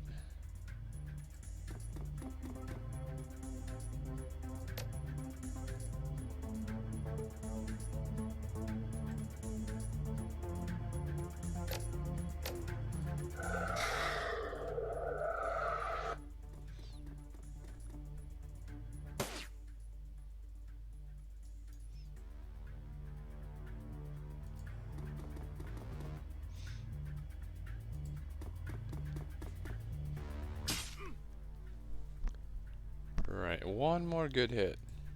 I said good hit.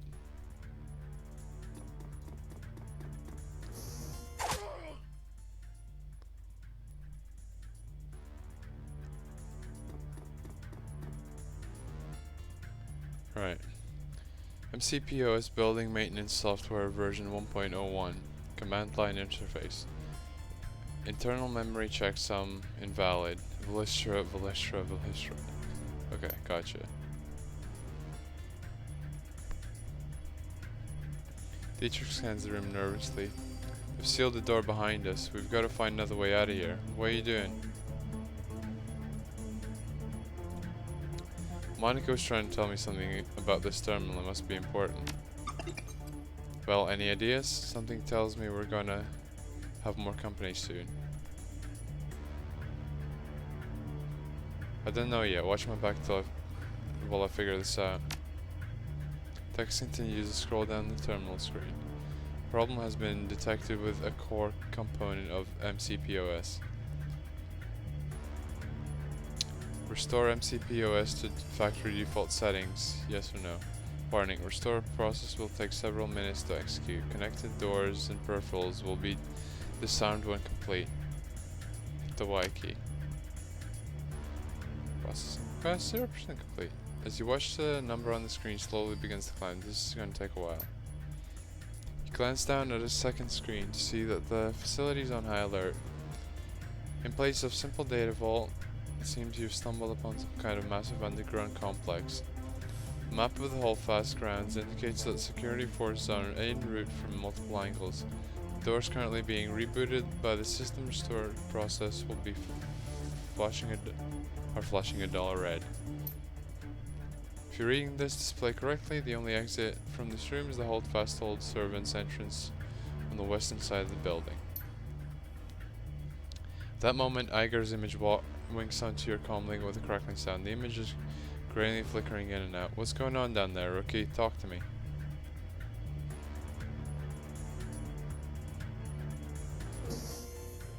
Monica's down, Iger. The vault was set up.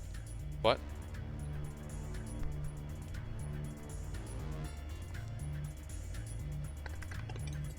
No time to explain. We'll be exiting via an old servant's entrance to the west of the main grounds. I need you to keep that exit clear. Iger silences thick, but when she finally responds, her tone is professional. Roger that. She cuts out with without another word. Glory turns to face you, her movement smooth and robotic. Up to 11 already, I see. Oh, yeah. Beginning of the game, first run, and it's going tits up. Called it too. Her movement smooth and robotic. Her voice comes out in a frosty monotone. What's the play, Velistra? Our escape route will open in a minute. We hold until then. By hold tight, you mean sit here and fry anyone who comes through the door, don't you? Pretty much, yeah. Dietrich's pain expression twists into a mask of hate. His hands begin to glow with primal energy. I can do that. Good, now let's find some cover and wait for the door locks to disarm.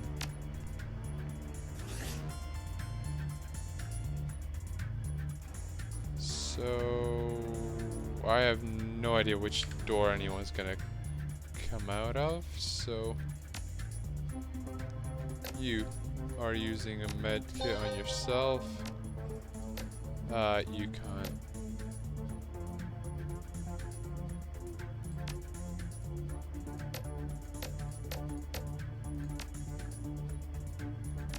Right.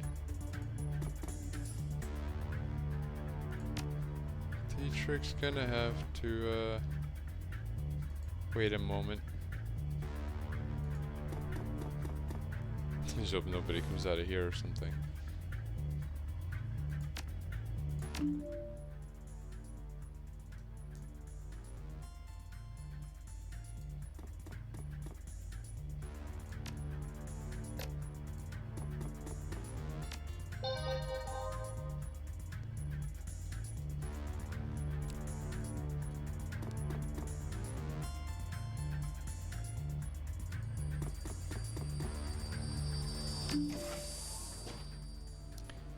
Oh, this door. Alright.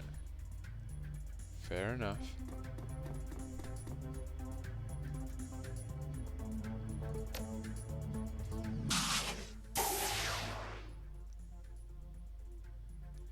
So she's gonna have to run all the way up here. And Dietrich, more or less the same.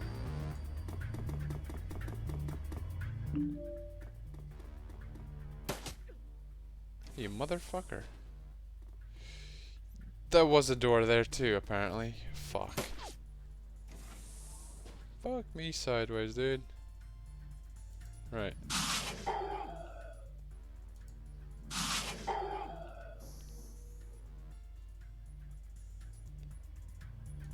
Right, at least I can make this guy bleed.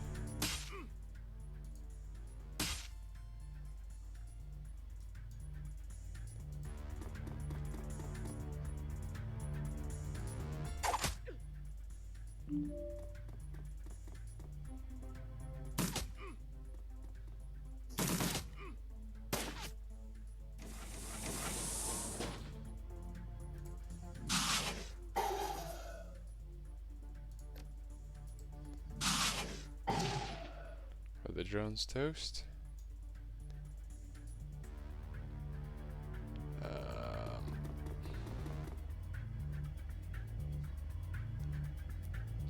Right, and he's gonna have to bolt. Son of a...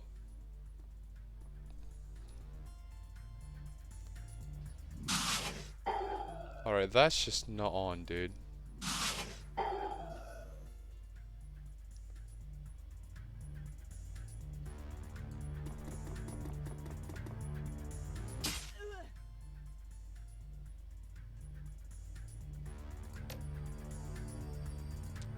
Heal yourself. That'll be probably the best idea.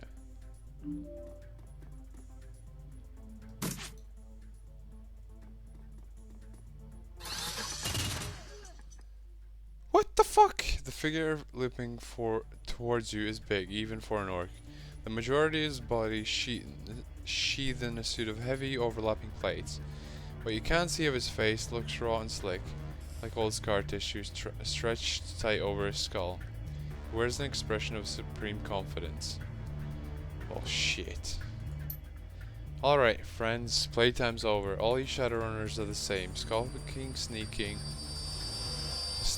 Steal a vase or two from the museum, no harm. Maybe I'd let you scamper away into the night. But now it's too late for that sort of generosity. Visitors aren't welcome down here. Gaping maw with minigun jerks upward. Impatient gesture, loaded with malice. Drop your weapons and surrender. That's military grade armor he's wearing, Delistra. Hardened against small arms fire. We'll have a tough time getting through it. No shit! I'm less concerned about the armor than I am about that minigun. Those things can tear a man in half. You have 3 seconds before I open the hose. Step out here and surrender, and I promise I'll make this easy.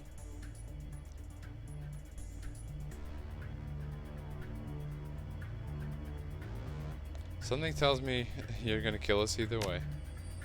True, I can't deny it. But wouldn't it be easier if you didn't fight back?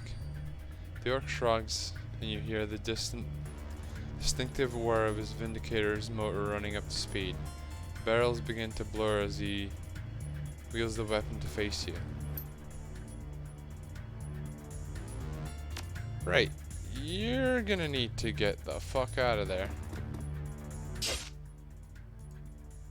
And not miss. Yes. Do that.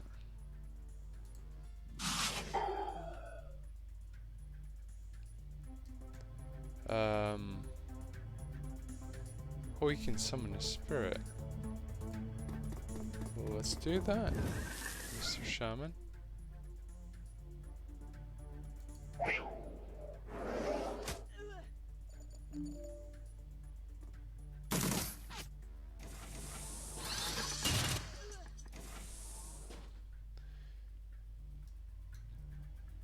Right. Get my character over here.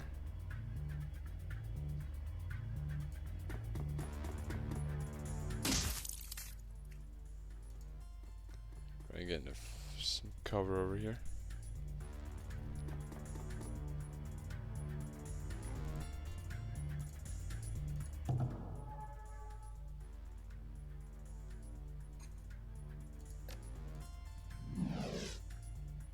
Please hit.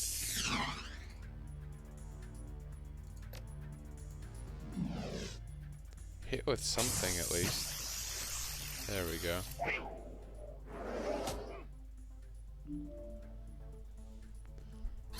Oh, there's a friggin' drone. Right.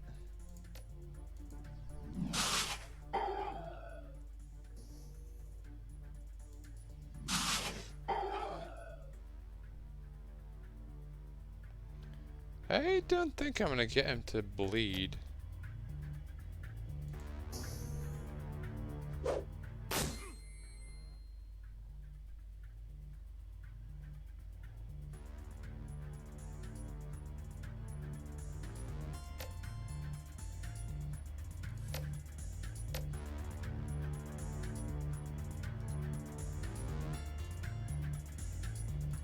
Right, not doing that.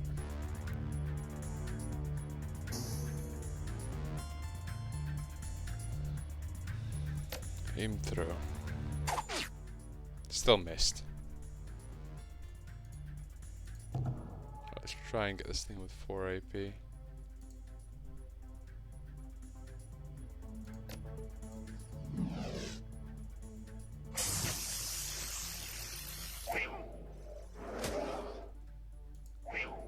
Keep doing more of that.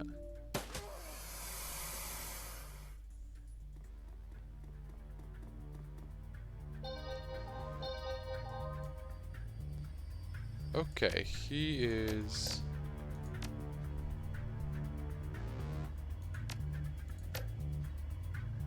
Heal yourself? How about that? No, you motherfucker.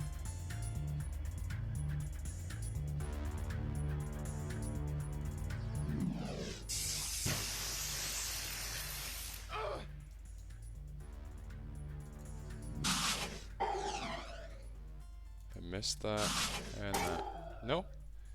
He just blocked it. Okay. Right. Do the brave and extremely stupid thing? The door unlocks with a loud click. Your escape route is clear.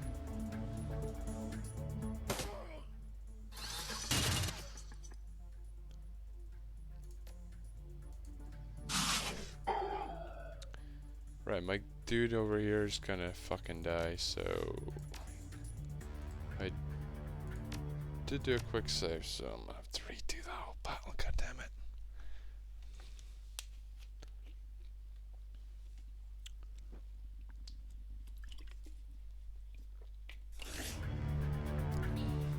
Now, this game doesn't pull any punches, does it?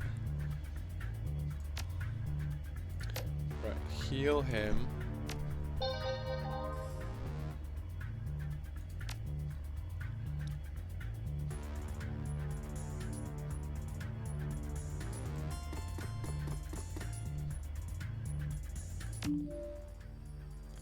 Right.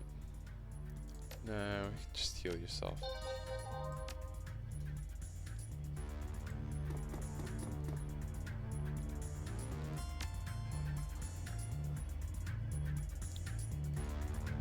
Move cover, damn it. And you're gonna just... I don't know what you're gonna do. Not be in the way when shit spawns over here.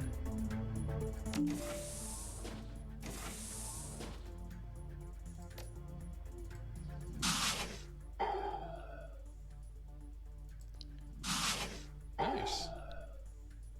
Nice. Although I don't think this character's gonna get a drone bleeding anytime soon.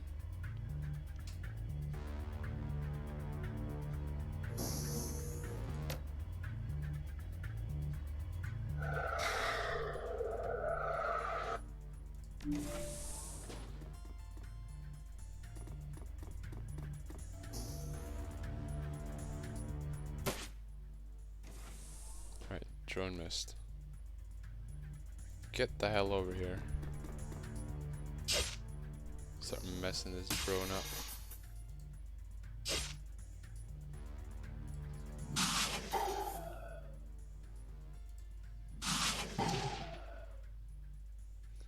Okay, drone's dead.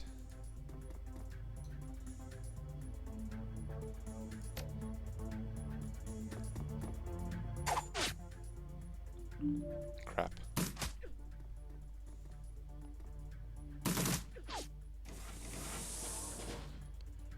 Get your ass over here.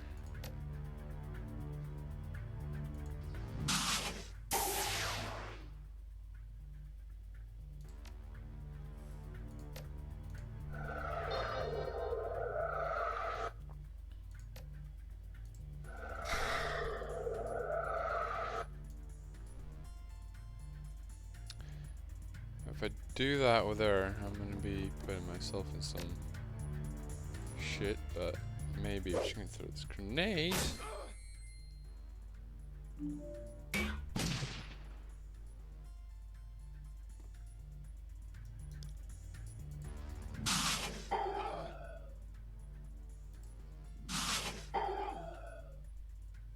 Oh, dude's asleep. Alright.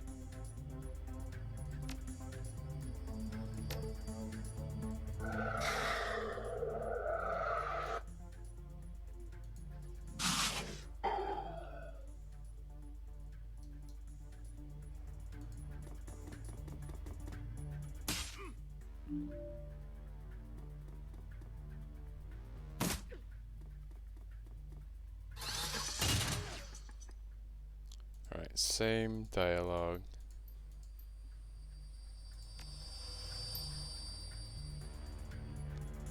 Probably should get the fuck out of there with her.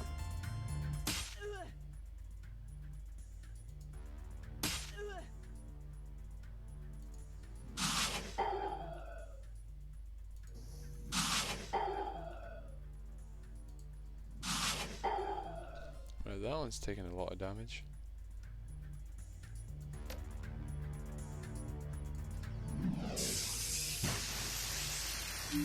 Never mind.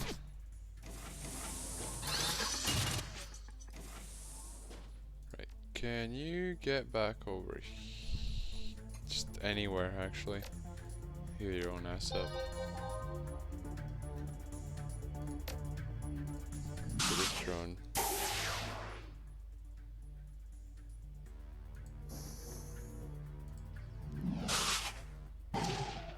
Nice.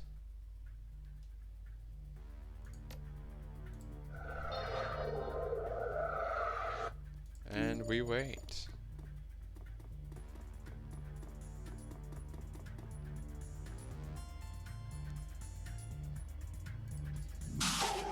Not sure if that was the best thing to do.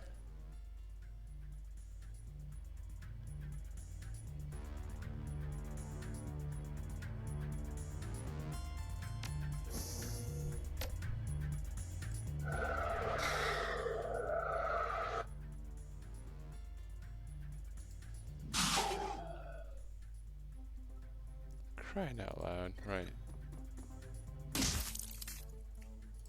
And then get in the cover.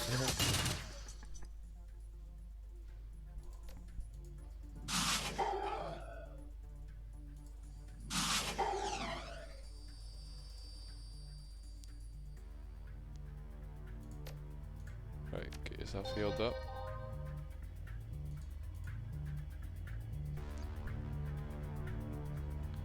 Body full of what? More AP.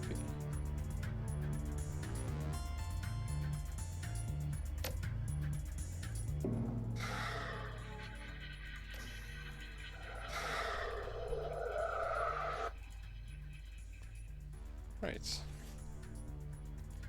Door unlocks.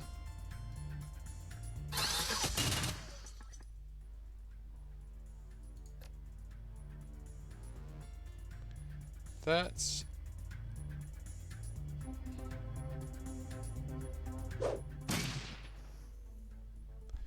Right, that did not help.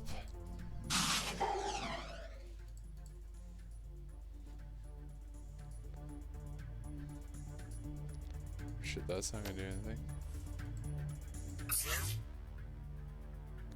I just fucking like it then.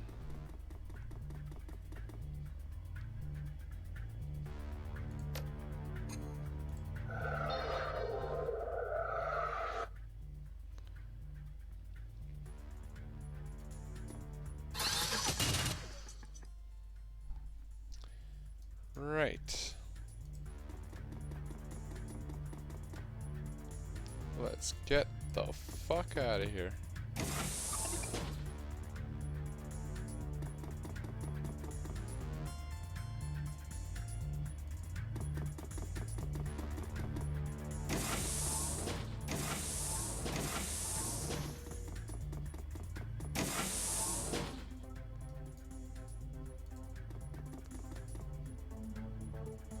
Hi there.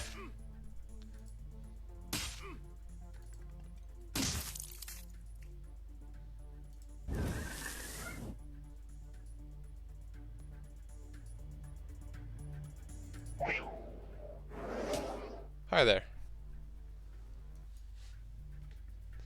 Right. Yep.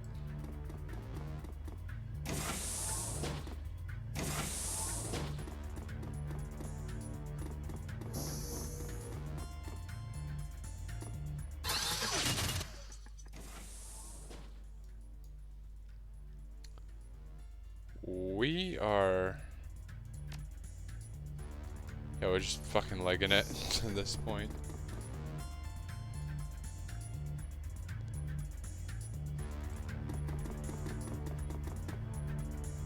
I mean, screw actually fucking...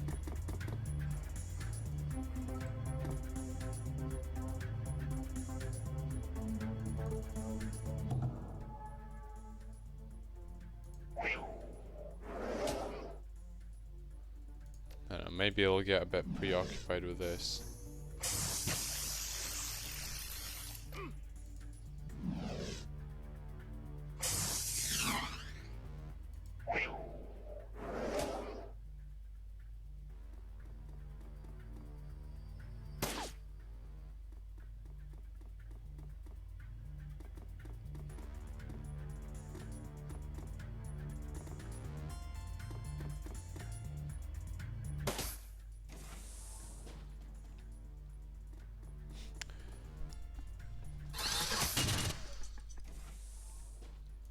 Right, let's get the fuck out.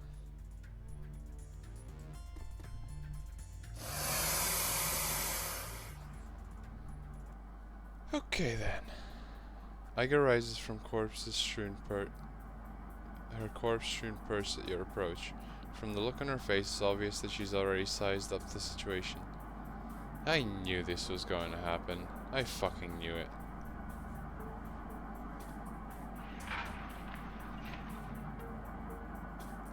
We can talk about this later. For now, we need to bug out. Tell me something I don't know. Iger slaps the side of the van. Pile in, people, and Velistra. When we get back to the cruise bazaar, we're gonna have a little talk.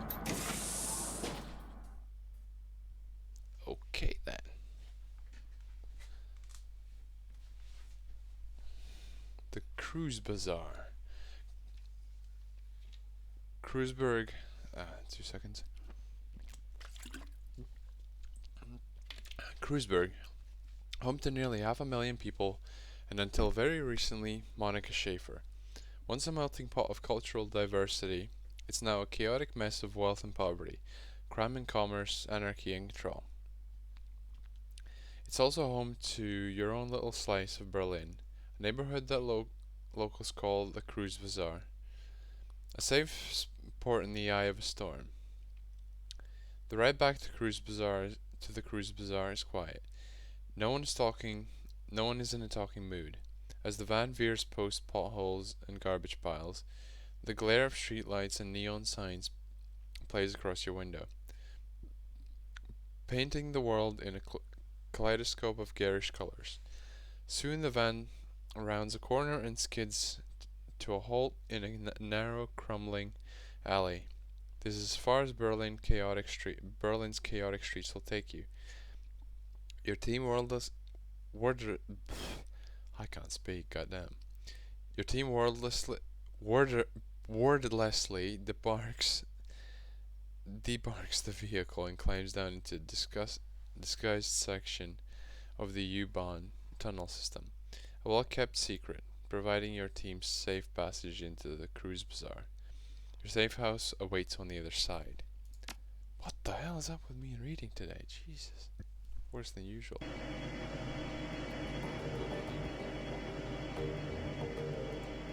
Let's get inside.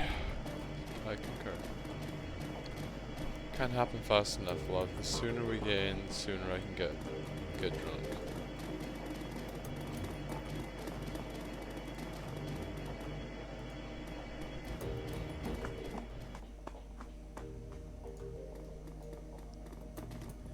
There we are.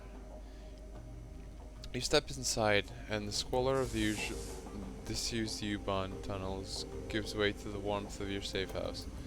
A man waits inside, silhouetted against the dim fluorescent lighting. Something bad has happened, hasn't it? He steps forward, revealing a pale and expressionless face, light glinting off of steel-rimmed glasses. Paul Amsel, your team's fixer and landlord, part deal maker, part information broker, one of the most well-connected men in Berlin. His eyes sweep across the team as he takes it all in.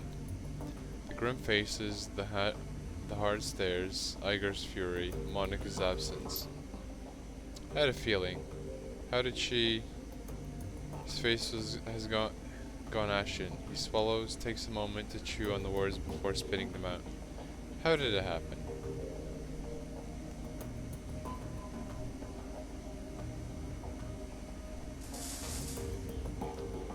Something in the vault security system got her while she was jacked in. It was over in an instant. Nah, it wasn't. The one was the setup. 1 minute she was cracking the safe, the next she was on the ground screaming. I've seen Monica hit Black IC before. This was something worse. Gloria nods. Her motion was robotic and spare. Monica died of biofeedback-induced stroke. That's right. Iger thrusts a gloved finger into your chest. And this idiot stood by and let it happen.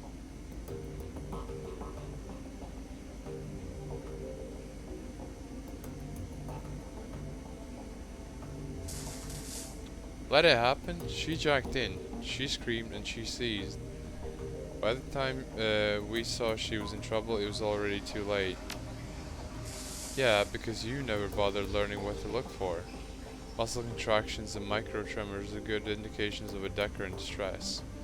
I'm assuming you didn't have anyone keeping an eye out for those? No, if you had, my friend wouldn't be lying dead in the basement. Oh, shove off, Iger. We were all on the lookout for physical security. Well, Lister included. Throwing her under the bus isn't going to help anything. Under a bus exactly where she belongs. Jesus. Iger turns to face Dietrich. She towers over him, but he stands his ground. I respect you, Dietrich. You know that. but you don't have any training. None of you have. Monica was good. She was the best, right? But she was also overconfident. She treated the job like it was a game. Do that long enough and you're gonna get burned. Iger turns her focus back to you. If you'd been playing... This game is already tense. I love it. Yep. It's pretty good. If you'd been paying attention, you'd have figured all of this out on your own by now. You'd have known that Monica needed watching as much as that door. Enough, Iger. Amzel's voice is hoarse, his expression blank. Enough. Iger pushes ahead, heedless of the interruption. Her voice remains measured, but there's fire in her eyes. How many seconds pass between Monica's first convulsion and her plug getting pulled? 4? 5? Do you know how much damage biofeedback can do to a Decker's brain in 5 seconds?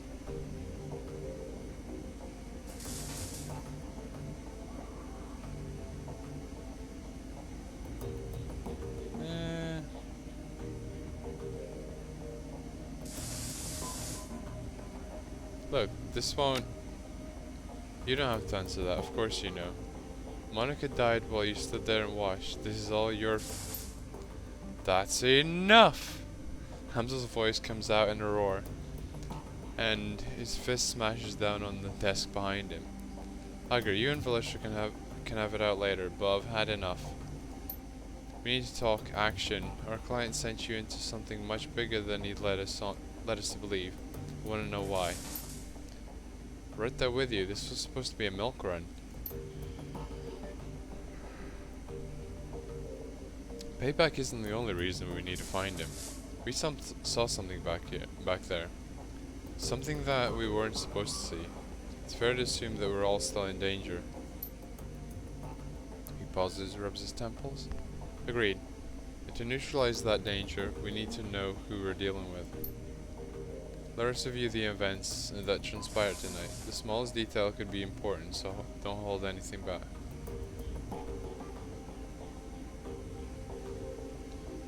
The estate was just the front for what was going on in the basement. That much is clear. It wasn't a minor enterprise either. That facility took serious funds to build. And time. There was more to it than we saw. Places like that don't spring up overnight. And all in secret. The owners, whoever they may be, were none too pleased by your escape, I'm sure. What else did you find? After everything went to hell, we were confronted by an orc in military-grade armor. He appeared to be the head of security. That is not much to go on. Do any details about this orc come to mind? Any distinguishing features that I could look into? He was an older guy, for one. From the sound of his voice, I'm guessing mid to late 40s. Pretty old for an orc. And he'd had skin grafts. Most of his face looked like replacement material. If the grafts came from a legitimate hospital, there may be medical records. That's something. I'll see what I can find out. Did you know anything else during the run that may be of value? Monica lived long enough to say a name. Führerschwing. She fought hard to tell us. It must be important. Amzel seems taken aback. He pauses for a moment before responding. The fire wing? This is unexpected. You'll have to forgive me. This brings back many unpleasant memories. The fire wing? The most terrible of the great dragons. There are those who would disagree, but they never experienced the terror of living in their shadow. He glances at Glory.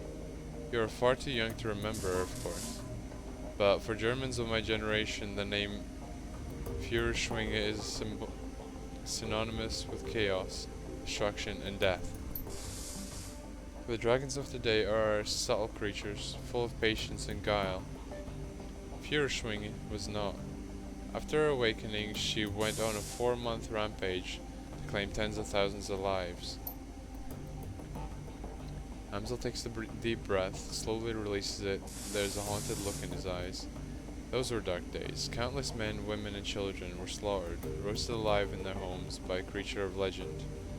No hope for salvation, and no end in sight. It was horror that you cannot begin to understand. What stopped her? Can't imagine that the rampaging dragon would just go away on its own.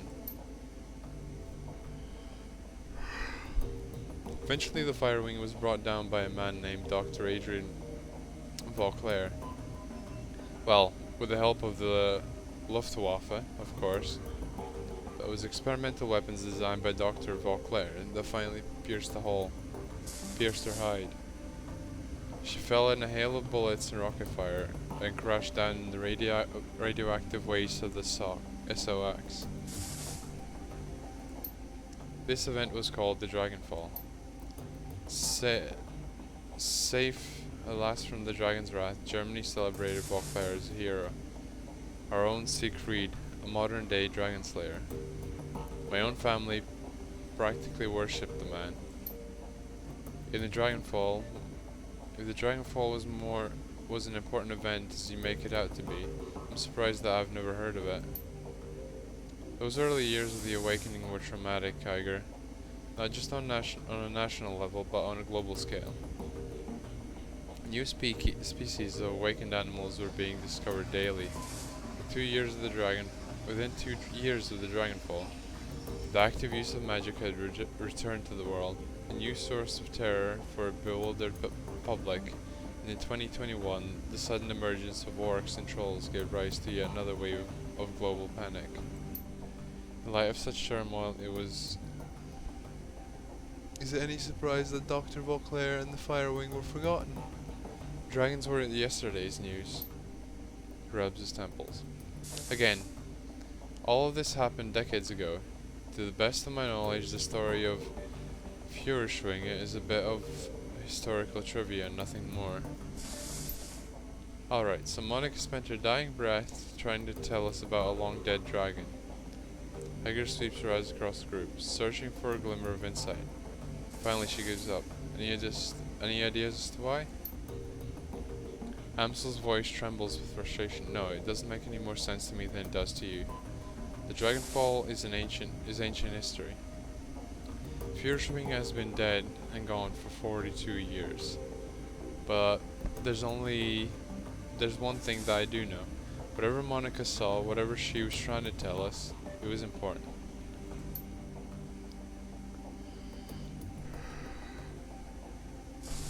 He visibly struggles to calm himself. Takes a deep breath, then slowly releases it. I will look into this, and I'll find answers. In the meantime, did you turn up anything else of value? That's all we got. That's not much. I'm still not. His face is drawn and haggard. Is it thin? It is thin, I agree. A basement, a middle-aged orc with skin grafts and long-forgotten world events. Wait, we're still missing something. Who paid for this run? I do not know his exact identity. I did not set up the run. Monica did. His face reddens. I warned her. I told her not to take the job, but she assured me that would be a cakewalk. Monica was approached recently by a man who called himself Green Winters. He used to be a prominent activist in the F-state politics scene. I never much liked the man, and I certainly never trusted him. But Monica, she would do anything for her cause, anything for the flux state. He sighs. Winters swore that the data he was after was crucial to ensuring the future stability of the flux. That was all it took.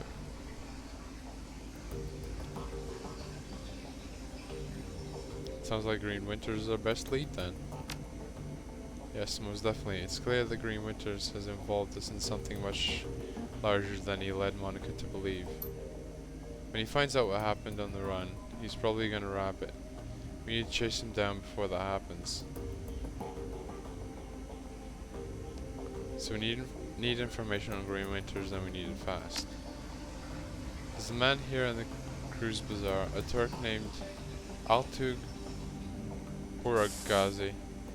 He owns a little soy cap shop just down the way called Cafe Cezwe. This man is also a purveyor of information. I've done business with him from time to time. You'd think he would know something about Green Winters. Nods and nods. When they discovered Monica renewed association with Green Winters, I contacted Altug. One of his people has been keeping tabs on Winters ever since. As I said, I do not trust the man.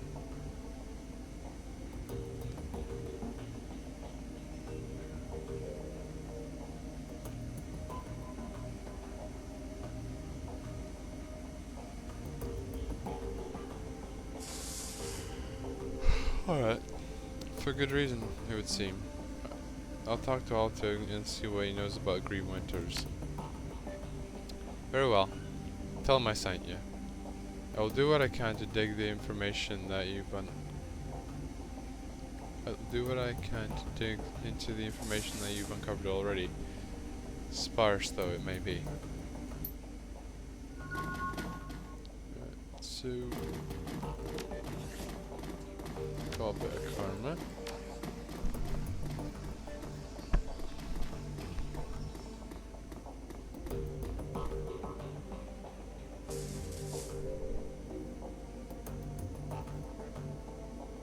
Can't get anything on willpower. Could get a point in charisma, but not really worth much.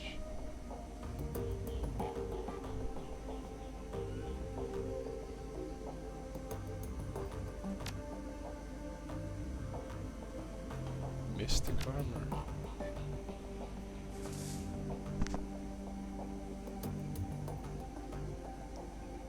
Calculate the chance to hit with adept powers. Increase the skill. Special abilities.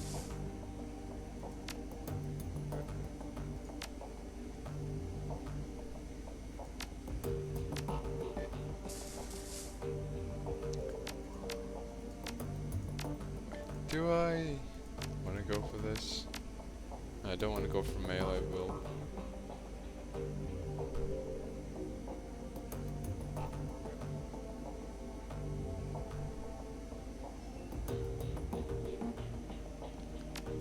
Alright, fine. Let's deal with it for now.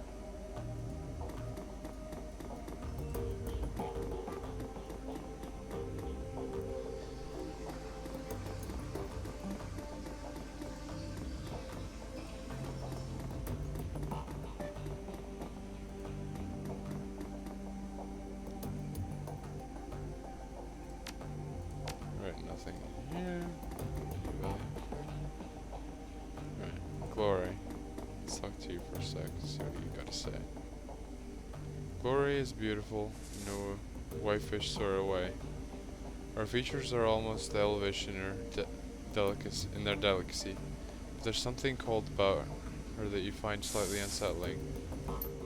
Yeah, she's pretty much half mech at this point, isn't she? What's more settling is her chrome. Glory's rocking a heavy loadout of cyberware from head to toe. She looks to be composed more of plastic and metal than she is of skin and bone. In the shadows, individuals such as this are anything but uncommon, but Glory cyberware is first generation, all of it. Bulky, invasive, practically museum pieces. This chrome was obsolete well before she was born.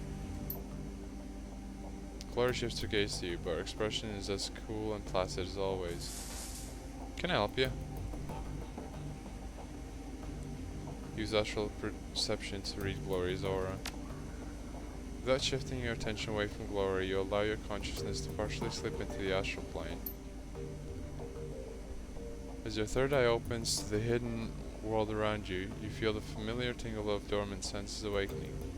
The room that you're standing in slowly shifts to match its true nature. A lifeless expanse of grey, ugly and cold. Your own body, however, explodes into a swirling chaos of scintillating color. As the astral plane shimmers into view, you focus on Glory. You can still see her with your corporal vision. Her delicate frame, the bulky cyberware that breaks her silhouette. faraway look in her eyes, but laid over the top of her physical body is a slight shimmer, her aura, damaged though it may be. The chrome that Glory is sporting has really done a number on her. Whatever she may have been before she went under the knife, the aura is now reminiscent of the room she's standing in. A cold, dead thing, mockingly sculpted into a facsimile of life. Somewhere within that mutilated aura, a shred of humanity awaits, but finding it isn't going to be easy. Suddenly, Glory's body language changes. The look on her face is somewhere between suspicion and alarm. I got something in my teeth? You're staring. With an aura this shredded, cyberware and surgery, it's going to take a minute to gather useful information.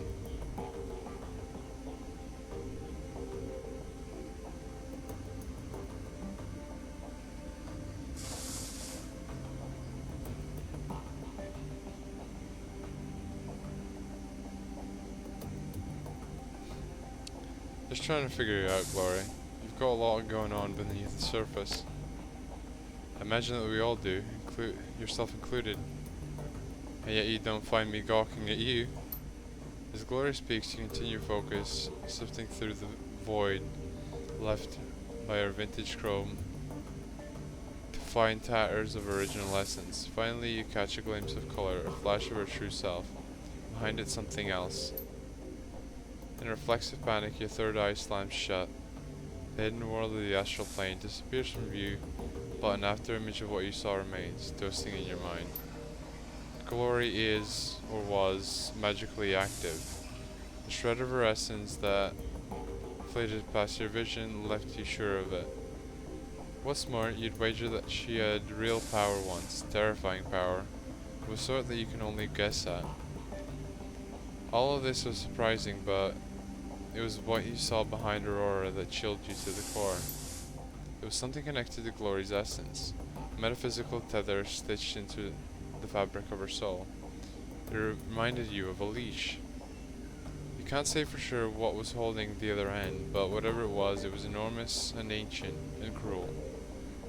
You can't shake the feeling that, as you looked into it, it stared back at you. Trembling, you find yourself back in the mundane world.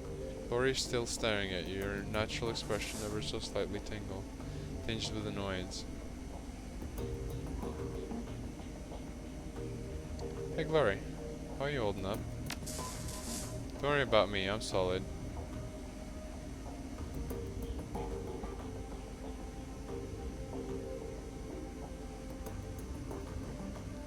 You sure? You look like you're a million miles away. I'll be with you when it counts. Right now it doesn't.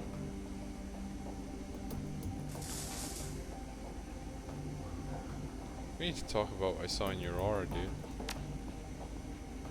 I knew that this would happen. Look, my aura is my own business, and none of yours. Understand? Look, I know you're protective of your past, I can respect that, but something terrible is happening to you. I can help you if you let me. It isn't happening. Glory, his lips curl into a sneer. It happened a long time ago, and I fixed it.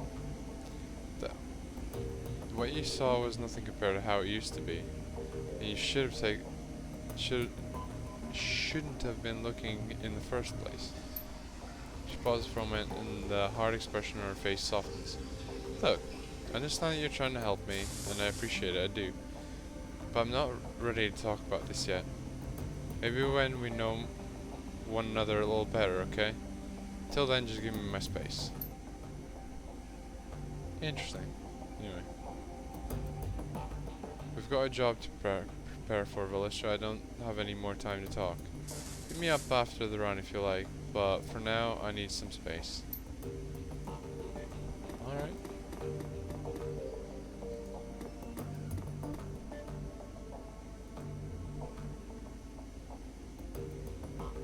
Iger glares at you, and you can taste the bile in her stare. She clearly still blames you for Monica's death.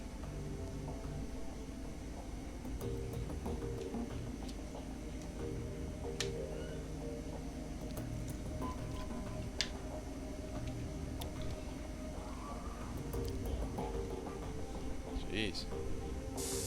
She's got no chill. Something I can do for you, fearless leader.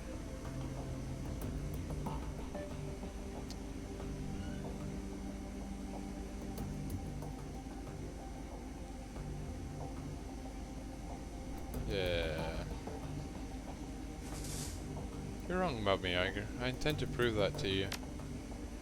She stares at you for a moment, then looks away. Best of luck with that, Velistra. Now, please, leave me alone. Not just yet. There's something else I want to say. Alright, but make it quick.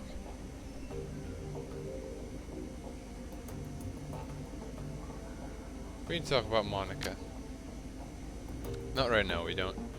Don't push me on this, Velistra. One of these days we're gonna hash this out, and you can talk all you like about the clusterfuck that killed one of my best friends, but it won't be today. Look, you owe me an apology. You had no right to call me out like that in front of the team. She replies through clenched teeth. You want to step away from me, Velistra, right now. Alright, Iger, but this conversation ain't over. It is for now, fearless leader. Get the hell out of my sight.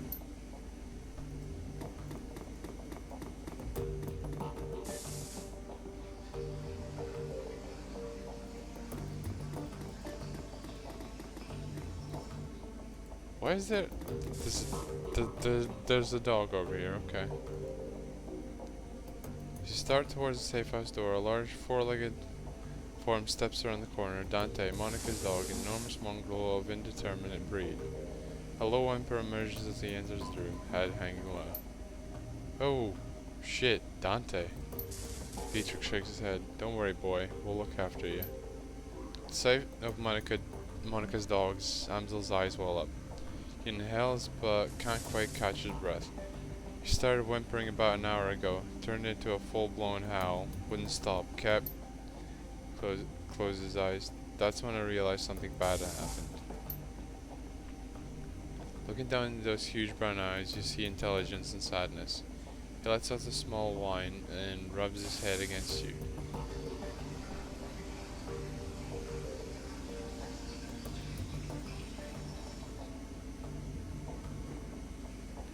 Grab Monica's bag of soy jerky treats off the table and give him one. Dante takes the treat in his mouth, but it's clear he has no appetite for it, and the jerky drops to the floor.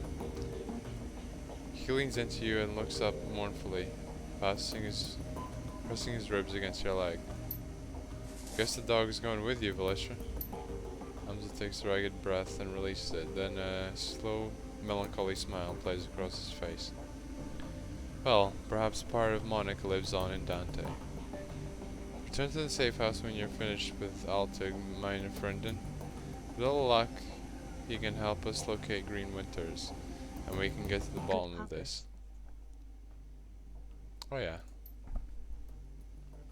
It's a huge fucking dog, it's not really a pup though. But yeah. Popper knows what's going on. He stares at the floor. And now I think we should all take a moment. For Monica.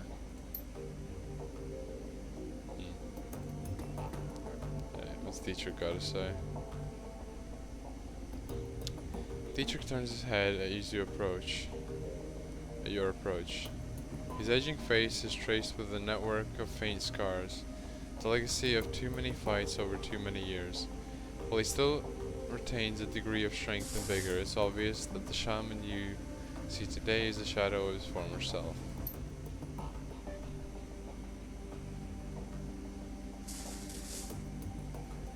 Despite all of this, there's still an aura of power surrounding the man. He raises the bottle, offering it to you. Velistra, welcome. I've got a bottle of schnapps that needs sharing, and I've got a fallen comrade to drink to.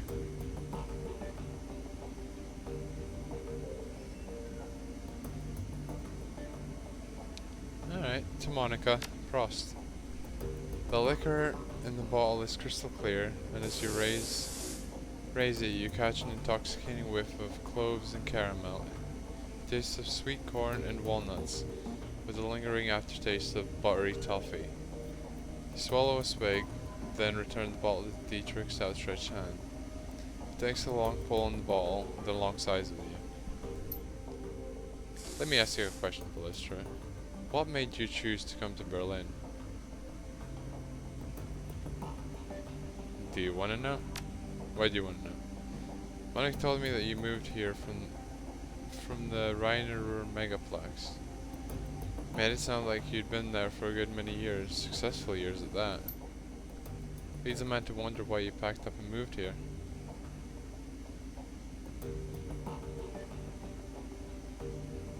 I just had to drop out of sight for a while. Sure enough, I think that most of the team is here to hide from something. Not me, of course.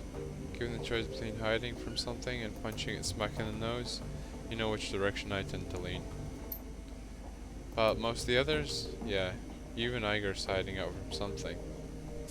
Really? How do you know that? Intuition, got a nose for damaged people. Of course, I've spent most of my life running with and playing for folks who were damaged in one way or another, so that might have something to do with it. So things got heavy back in the Ruhrplex. You decided to bail and head to Berlin. Am I getting that right? There's a bit more to it than that, but yeah. So you came back to Berlin and to Monica. Dietrich raises his bottle again, then closes his eyes and takes a long drink. After a moment has passed, he returns his attention to you. It all comes back to our girl, doesn't it? So let me ask you, what was your relationship with Monica anyway? I know you two know each other way back, but she was pretty quiet about these things.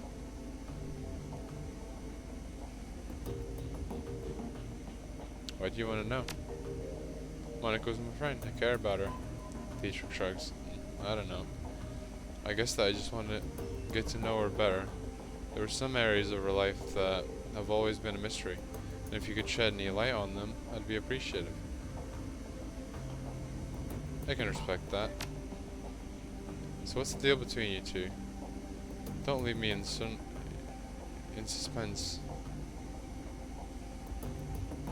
We're friends. Right there with you, and privileged to say so.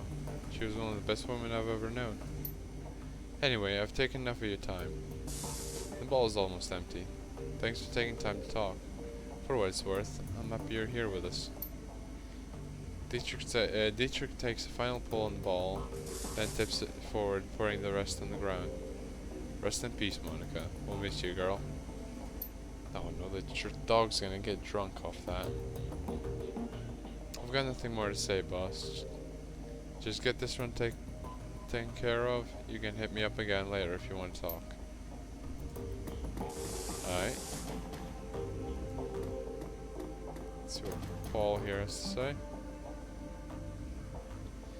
Felicia, Hamzel peers at you apprehensively. His eyes are bloodshot, his expression grim. Did you get the information about Green Winters? No, not yet. Then please continue working. We need to find that man.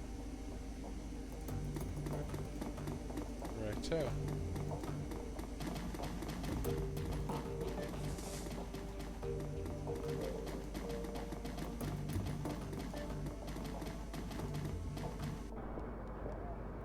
Okay then. So yeah.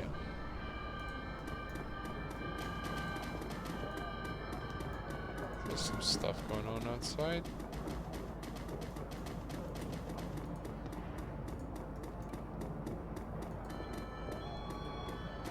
There's a big dude over here. Lane. Before you stands a troll, though it's stretched to say he is standing at all. His great mass is barely held upright by two vintage prosthetic legs, along with a crutch under one arm. His body clicks and hums with every shift of his weight.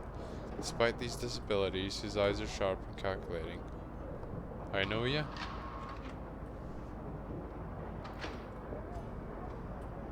If you know Monica.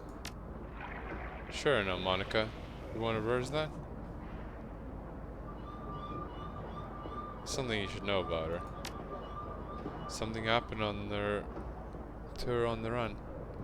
I probably shouldn't say anything to people, should I?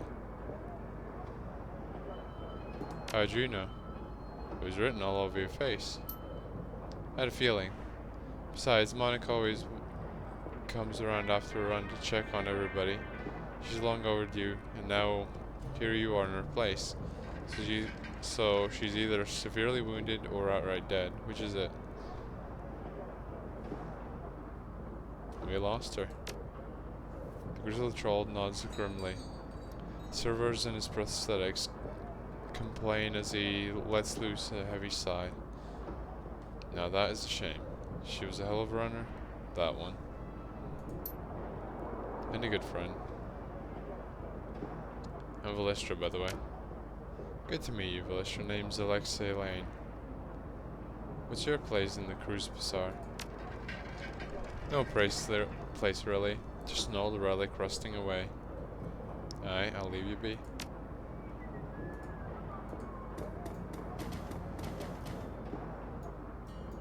This place have a map or something?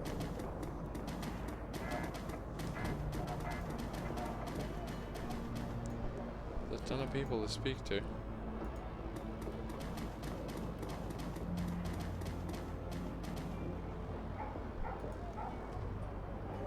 The Romani patriarch is an impressive figure, an enormous man in his late 60s, burly and broad-chested despite his age. His voice is deep and resonant, and his breath is heavy with a stench of pipe tobacco. Tavin Bextal, elf. Here to conduct some business? If so, welcome. I welcome you to the Medbach Arms and Ammunition. If not, keep right on walking. I was actually hoping to ask you a few questions. If you make a purchase, you can ask any questions you like. The corner of his mouth twitches upward. Make a big enough purchase, and who knows, I might even answer a few. So what will it be? Will you buy some guns, or will you be on your merry way? Let's see what you got.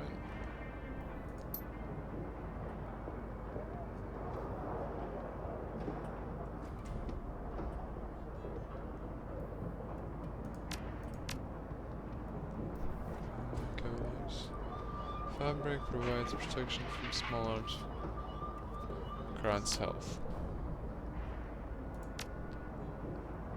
Yeah. I need some spells, don't I?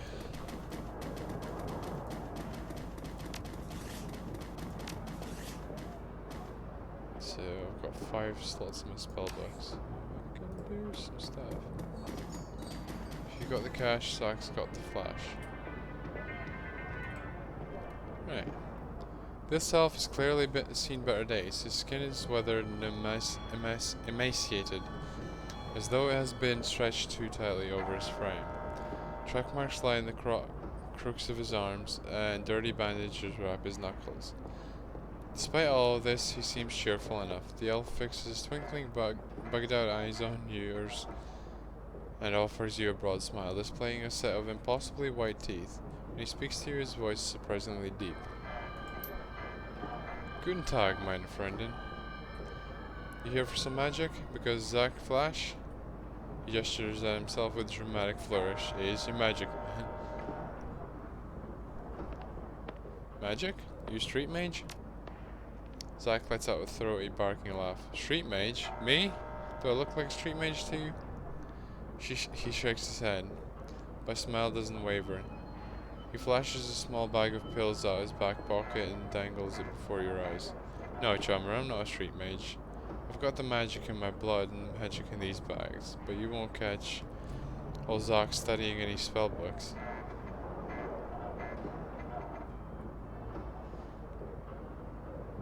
Interesting. Let's talk about something else.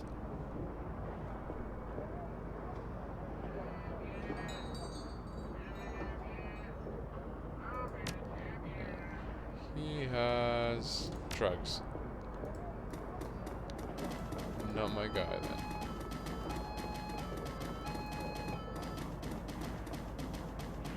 Simi. Warming herself in the dim light of the dying street lamp is a waif of a girl who looks far too worn for her years. The Mother Superior, she says there will be 7 for me to care for. I need to see them. What?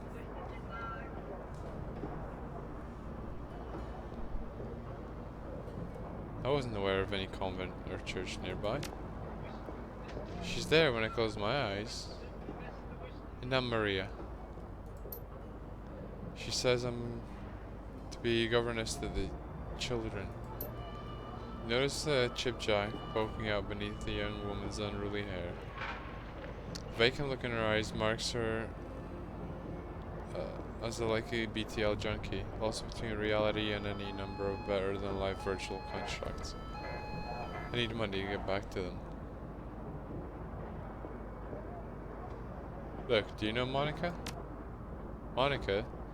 Is she one of the sisters of the Abbey? No, wait, Monica. A flicker of recognition fights through the haze in the young woman's eyes. Yes, Monica, she's good to me. Brings me food to eat and tea to drink.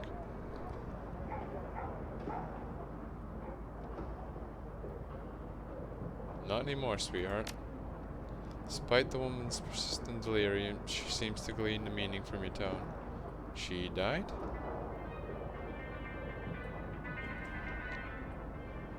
I'm sorry, she did. The girl grips her head with claw-like hands, tugging at her hair as if she might pull her brain out through her skull. I don't like this, but I can't switch it off. The girl's frail body shudders and her eyes grow large, but she does not sob. Instead, she smiles a sad smile, which looks to have been worn all too often. She will go to heaven, she told me. It's a place for good people, stillborn babies, and childhood pets. She was a good person. The girl then begins to mumble to herself while fingering the hair that covers the jack in her head. This story sounds familiar. Captain Winthrop is very well known and respected. The poor dear lost his wife, and the children their mother. A child should not be without a mother, and a mother should not be without a child. Have you seen the captain? I'm gonna go. Very good, I need to rejoin the children. Yep, and I'm still looking for a statue, apparently. Bizarre monument towers before you. At the top of the pedestal, the form of an angel stand. Its outstretched wings looming over the small park. But the material is strange and uneven, giving the statue a cold, Frankenstein-esque appearance. It appears that the artist has welded this monument together from various metal scraps and pieces of junk. As you approach, a small, grimy monitor at the base of the statue flickers dimly to life. The grainy face of a smug young orc appears on the screen. Hello there, I'm Herbert Kunzel, creator of this monument. What would you like to know? Press 1. Key, statue name. This is my tribute to victory, the victory of anarchy. It is both a citation and parody of the statue we destroyed some 20 years ago. You may remember it from the history thread as the Siegessäule or Gold Else. Press key 2, installation history. Isn't it obvious? The Siegessäule, a monument to the hubris of the Prussian state, gets blown to bits, so someone takes a lot of bits and builds a monument to the hubris of anarchy. I mean, what more is there to say? Press 3, about the artist. I am the visionary Herbert Kunzel from the Lindwormer. You might know me from... Okay, well, there isn't much I'm known for yet, but I intend to change that. All art is born from misery, after all. Alright. There's a phone ringing. It's an old obsolete phone booth. It's ringing. Pick up the receiver. A monotone pitch adjusted voice begins speaking almost immediately.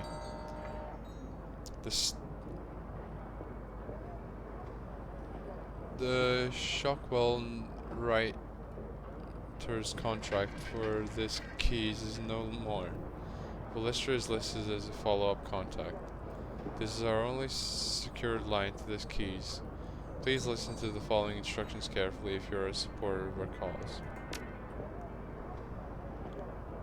We have phone booths in strategic locations throughout the city. Within each one you may find requests posted for specific information. If you can obtain a copy of this information, return here and submit it via the port below the receiver. We will verify the authenticity of the information remotely and post an undoctored copy of it onto the matrix ourselves. It is our stated goal for this information to remain free to all. However, you will be compensated for sought after information returned to this location. Then it goes silent.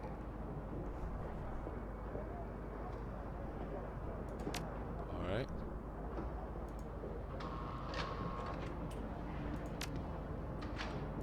Okay, so I don't have anything after all.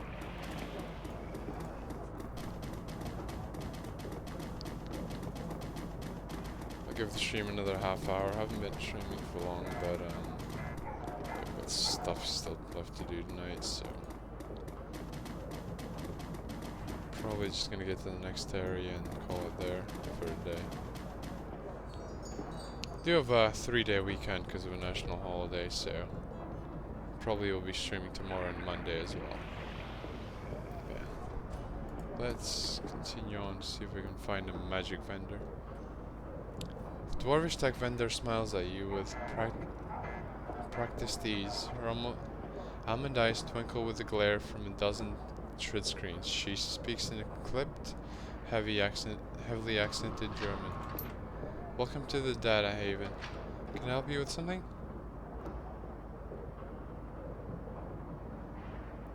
What kinds of tech do you carry? Anything and everything. Need a new deck? Some software perhaps? I'm your girl. She taps a painted fingernail against the molded plastic of her data jack. Or maybe you're a rigger, like I am. Perhaps I can interest you in a new drone or two. I'm just browsing, don't mind me. I'm looking for a magic vendor instead. This looks promising. I want to explore around first. A little bit more.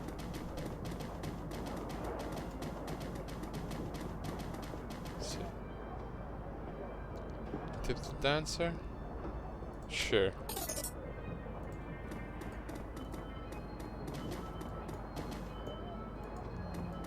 Right, that guy's the arms merchant. So this will probably be the magic vendor then.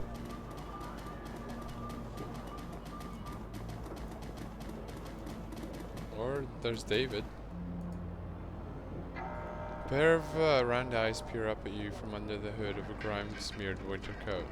You recognize him as David, one of the Kurz Bazaar street kids. If you had to guess, place him in his mid-teens. It was difficult to tell beneath the grime and the acne marring his face. You've seen him following Monica around between runs, chasing her heels like a lost puppy. He always seemed to have a soft spot for kid. She always seemed to have a soft spot for the kid. Oh hi, Valestra. Have you seen Monica around? I've been looking all over for her. Look, I don't... I'm afraid I have some bad news for you, kid. The kid blinks, a blank expression on his face. She's dead, isn't she?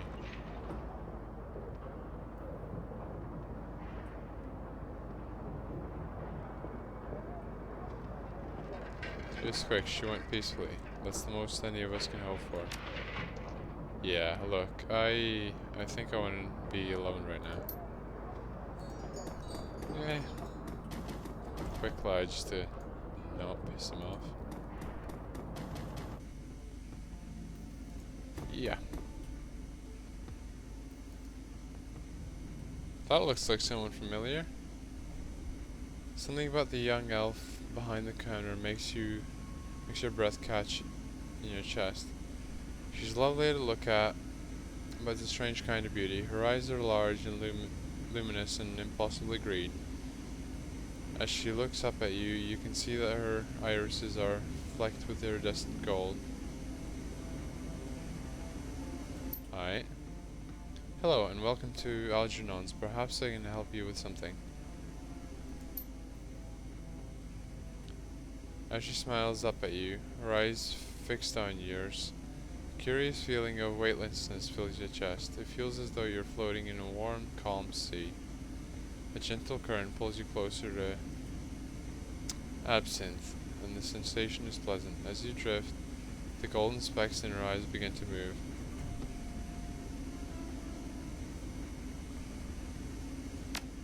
I'll look away.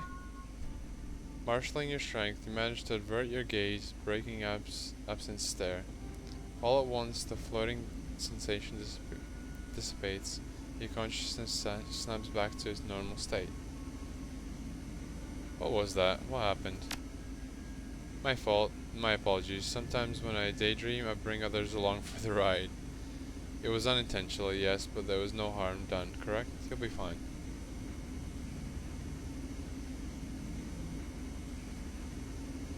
No skin off my back. Let's get down to business. I have money and I need magic. She nods, taking care to avert her gaze. You want to talk with Algernon. This is his establishment. He can help you. Now if you'll excuse me, I have work to do. Daydreaming? Alright. Yeah, it is Algernon, of course. Greetings, young elf. The elf's voice is smooth as silk and rich as clotted cream. Something about him instantly puts you at ease. I am Algernon Halfdream, the owner of this establishment. In my shop you will find only the finest magical paraphernalia. I have a question for you if you don't mind. You're in luck. I have a great many answers. What kind of magic do you practice? Shamanic, hermetic?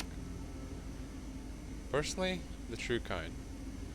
But I sell goods tailored to all traditions in my shop. We do not discriminate. Is there anything else you need to know? What's your story? Have you been in the cruise bazaar long? I have many stories. Stories of dancing spirits and raging dragons, fun-checked magic and swarming chaos. All these stories are true. As for the cruise bazaar, I've always been here, quietly peddling my wares. It's a simple life, but a good one.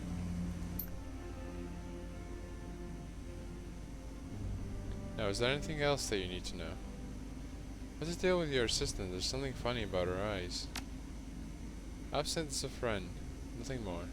She helps out around the shop when the fancy strikes her. She's nobody's assistant, I'm no one's master. What about her eyes? Was for a moment considering. I believe that they suit her personality. Now, is there anything else that you need to know? Can I see what you're selling?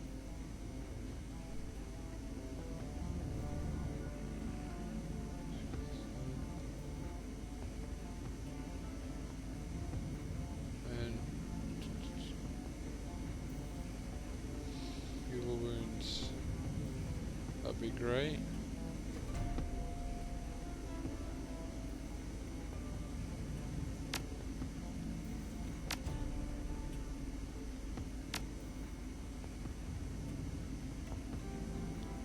One willpower, one charisma. Alright.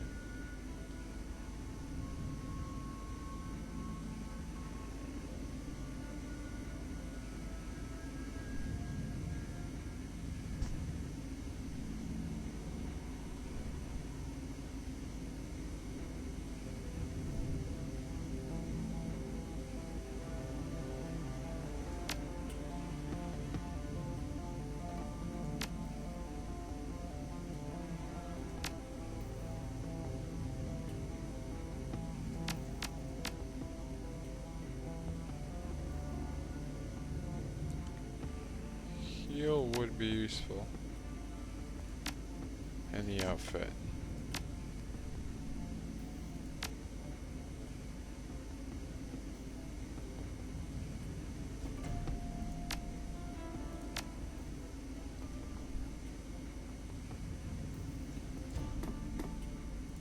So, we look a bit more like a street mage now, I guess. And a dog's still following around.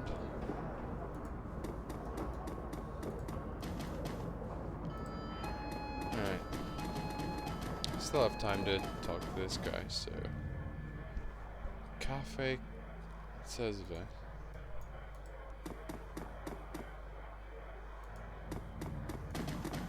Menu board.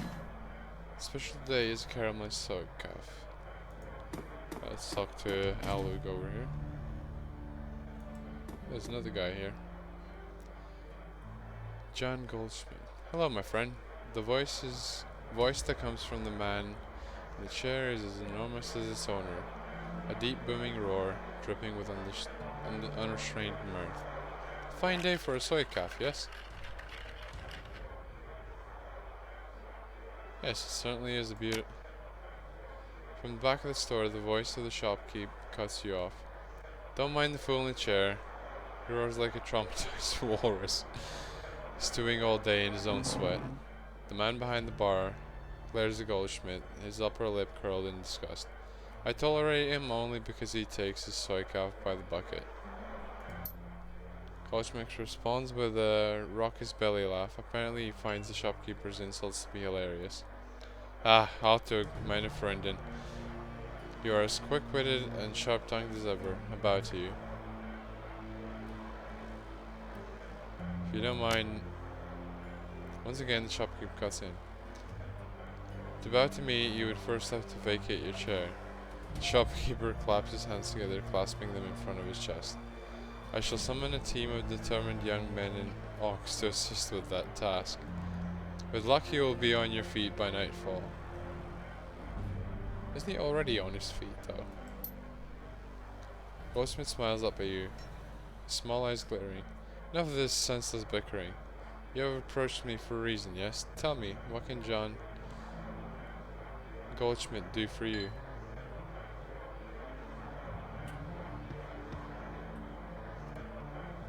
Why do you put up with those insults? Don't you have any pride? Put up with them because they amuse me. The fact that they amuse me infuriates my dear friend Altu, who in turn hurls more insults. Goldschmidt raises soy calf cup in salute. Thus the cycle continues. It is 2 years now that I've been your customer, yes, Altu? 2 years of soy calf and strained patience, yes. They remain happy and Altug makes money. An ideal business relationship. That sounds perfectly healthy. Take care, John. Until next time, my friend. Okay then. Hi there. The man behind the counter looks right past you and at the dog following close behind. Dante, I will fetch his water dish and perhaps a coffee for a friend here.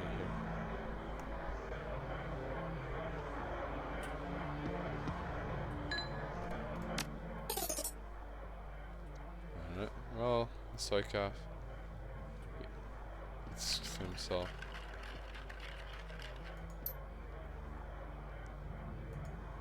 Great.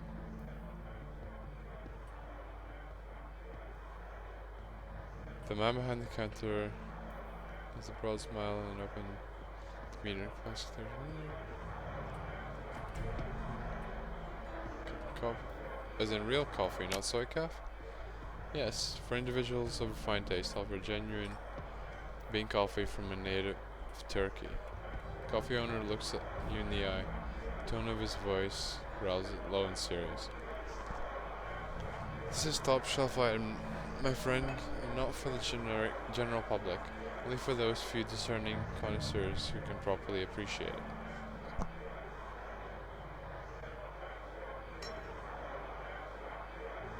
I think I'm the sort who can appreciate it. Tell me about the Turkish coffee. It is handpicked by my family in Turkey, a true delicacy of the sixth world. It was considered luxury even before the awakening, when bean coffee was everywhere, even street corners. Every street corner, they say. Burak Ghazi leans in close, lowering his voice to a conspiratorial whisper. Long hours in the shop have perfumed his body with a commingled scents of coffee, incense, and applewood tobacco. Trust me, if your coffee experience has been limited to soy calf, you must not deny yourself this opportunity. You will see God. Alright, you sold me. How much?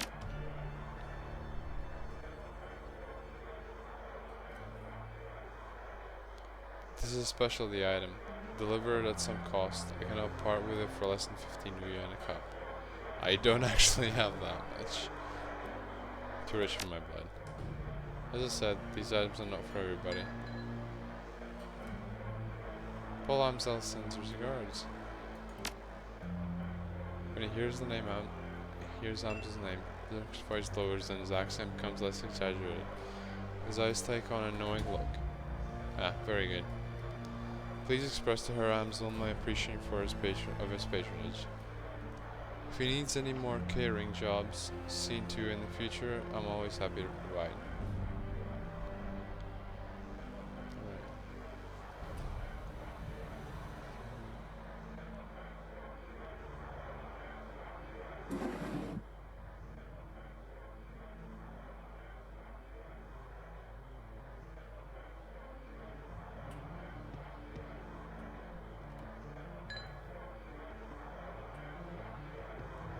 Felsman felt many for a friend of his now. Her winters, I believe. Want to hear all about it? Yes, of course. Oh, wise one. Come.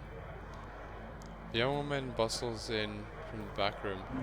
Her gum chewing is loud enough to hear over the noise of the coffee grinders. Burgazi spits something out in rapid-fire Turkish. As you wish, uncle. I will see to it right away. Kami offers you a shy grin. Perhaps her gum snaps her gum and hurries back into the room that she came from. My girl Kami is arranging to make contact with the chef as we speak. This will likely take some time. My chef is a busy man. While we wait, I wonder if you would be so kind as to run a small errand for me. A trifle, really. I hate to trouble you. I'm embarrassed to even ask, but I would be most appreciative of your help.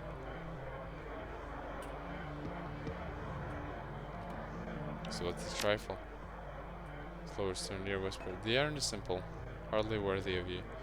I've installed a number of data traps on Berlin's fiber optic network. As part of my civic duty, you understand. The traps provide free matrix access for all who live in the Cruise Bazaar. In order to maintain their, their anonymity, each tap's control protocol buffer must be reset every few days. I simply wish for you to visit each data tap and reset it. That's it, no catch? There's no catch, I assure you. It's time consuming and a bit tedious, nothing more. Just reset the traps and come back when you are finished. There should be 3 of them scattered around this neighborhood. The first one is just outside. Look for a metal box with the yellow arrows painted atop it. By the time you return, I should have the information her Amsel requested.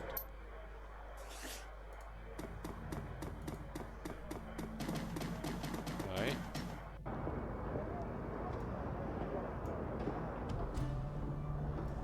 Alright, so where the hell were these? Oh. Right, these things.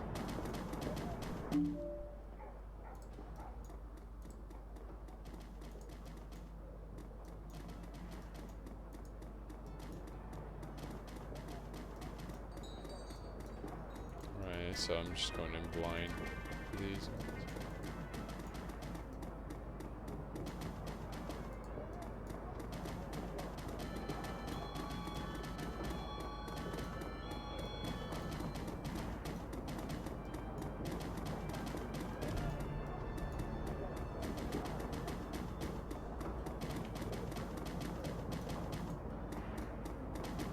There's another one.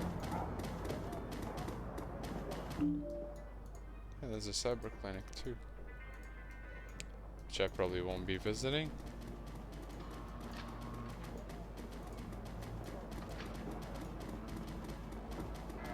And that's the last one.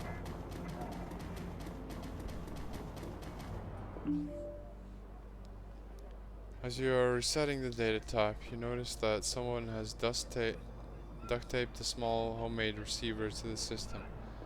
An earplug dangles from the receiver. Put the earplug in here. The sound of heavy machinery makes it difficult to hear the words that are being spoken. After a moment, you find you can make out two distinct voices. A nasal woman who sounds like a heavy smoker and a man who speaks in a high-pitched, breathy tone.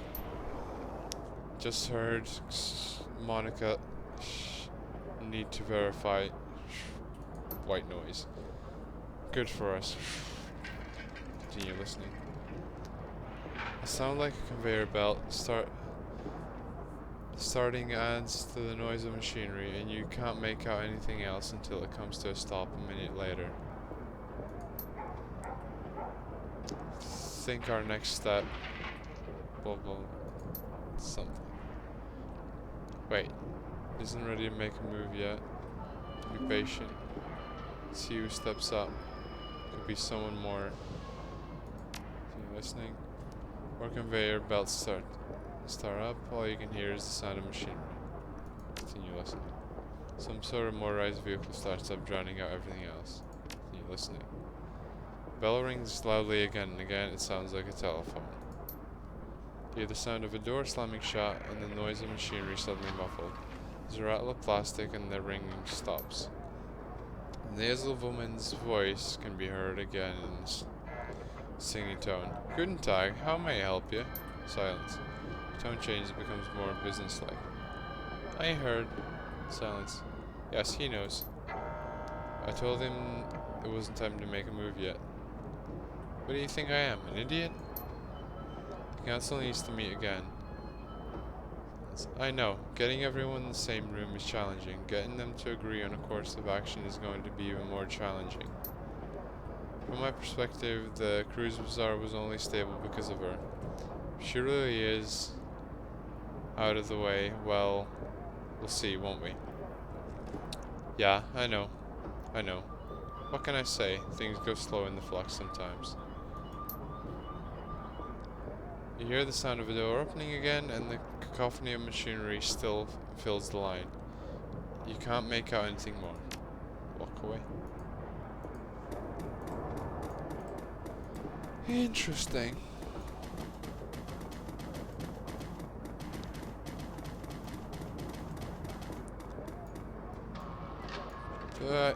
Yeah. Unfortunately for today, that'll have to be all. I'll continue on tomorrow. As I said, I have a 3-day weekend because of a national holiday, so I'll be able to stream on Monday as well. But for now, I think that's going to be stream over for today. So, thank you for watching and have a good one. Later.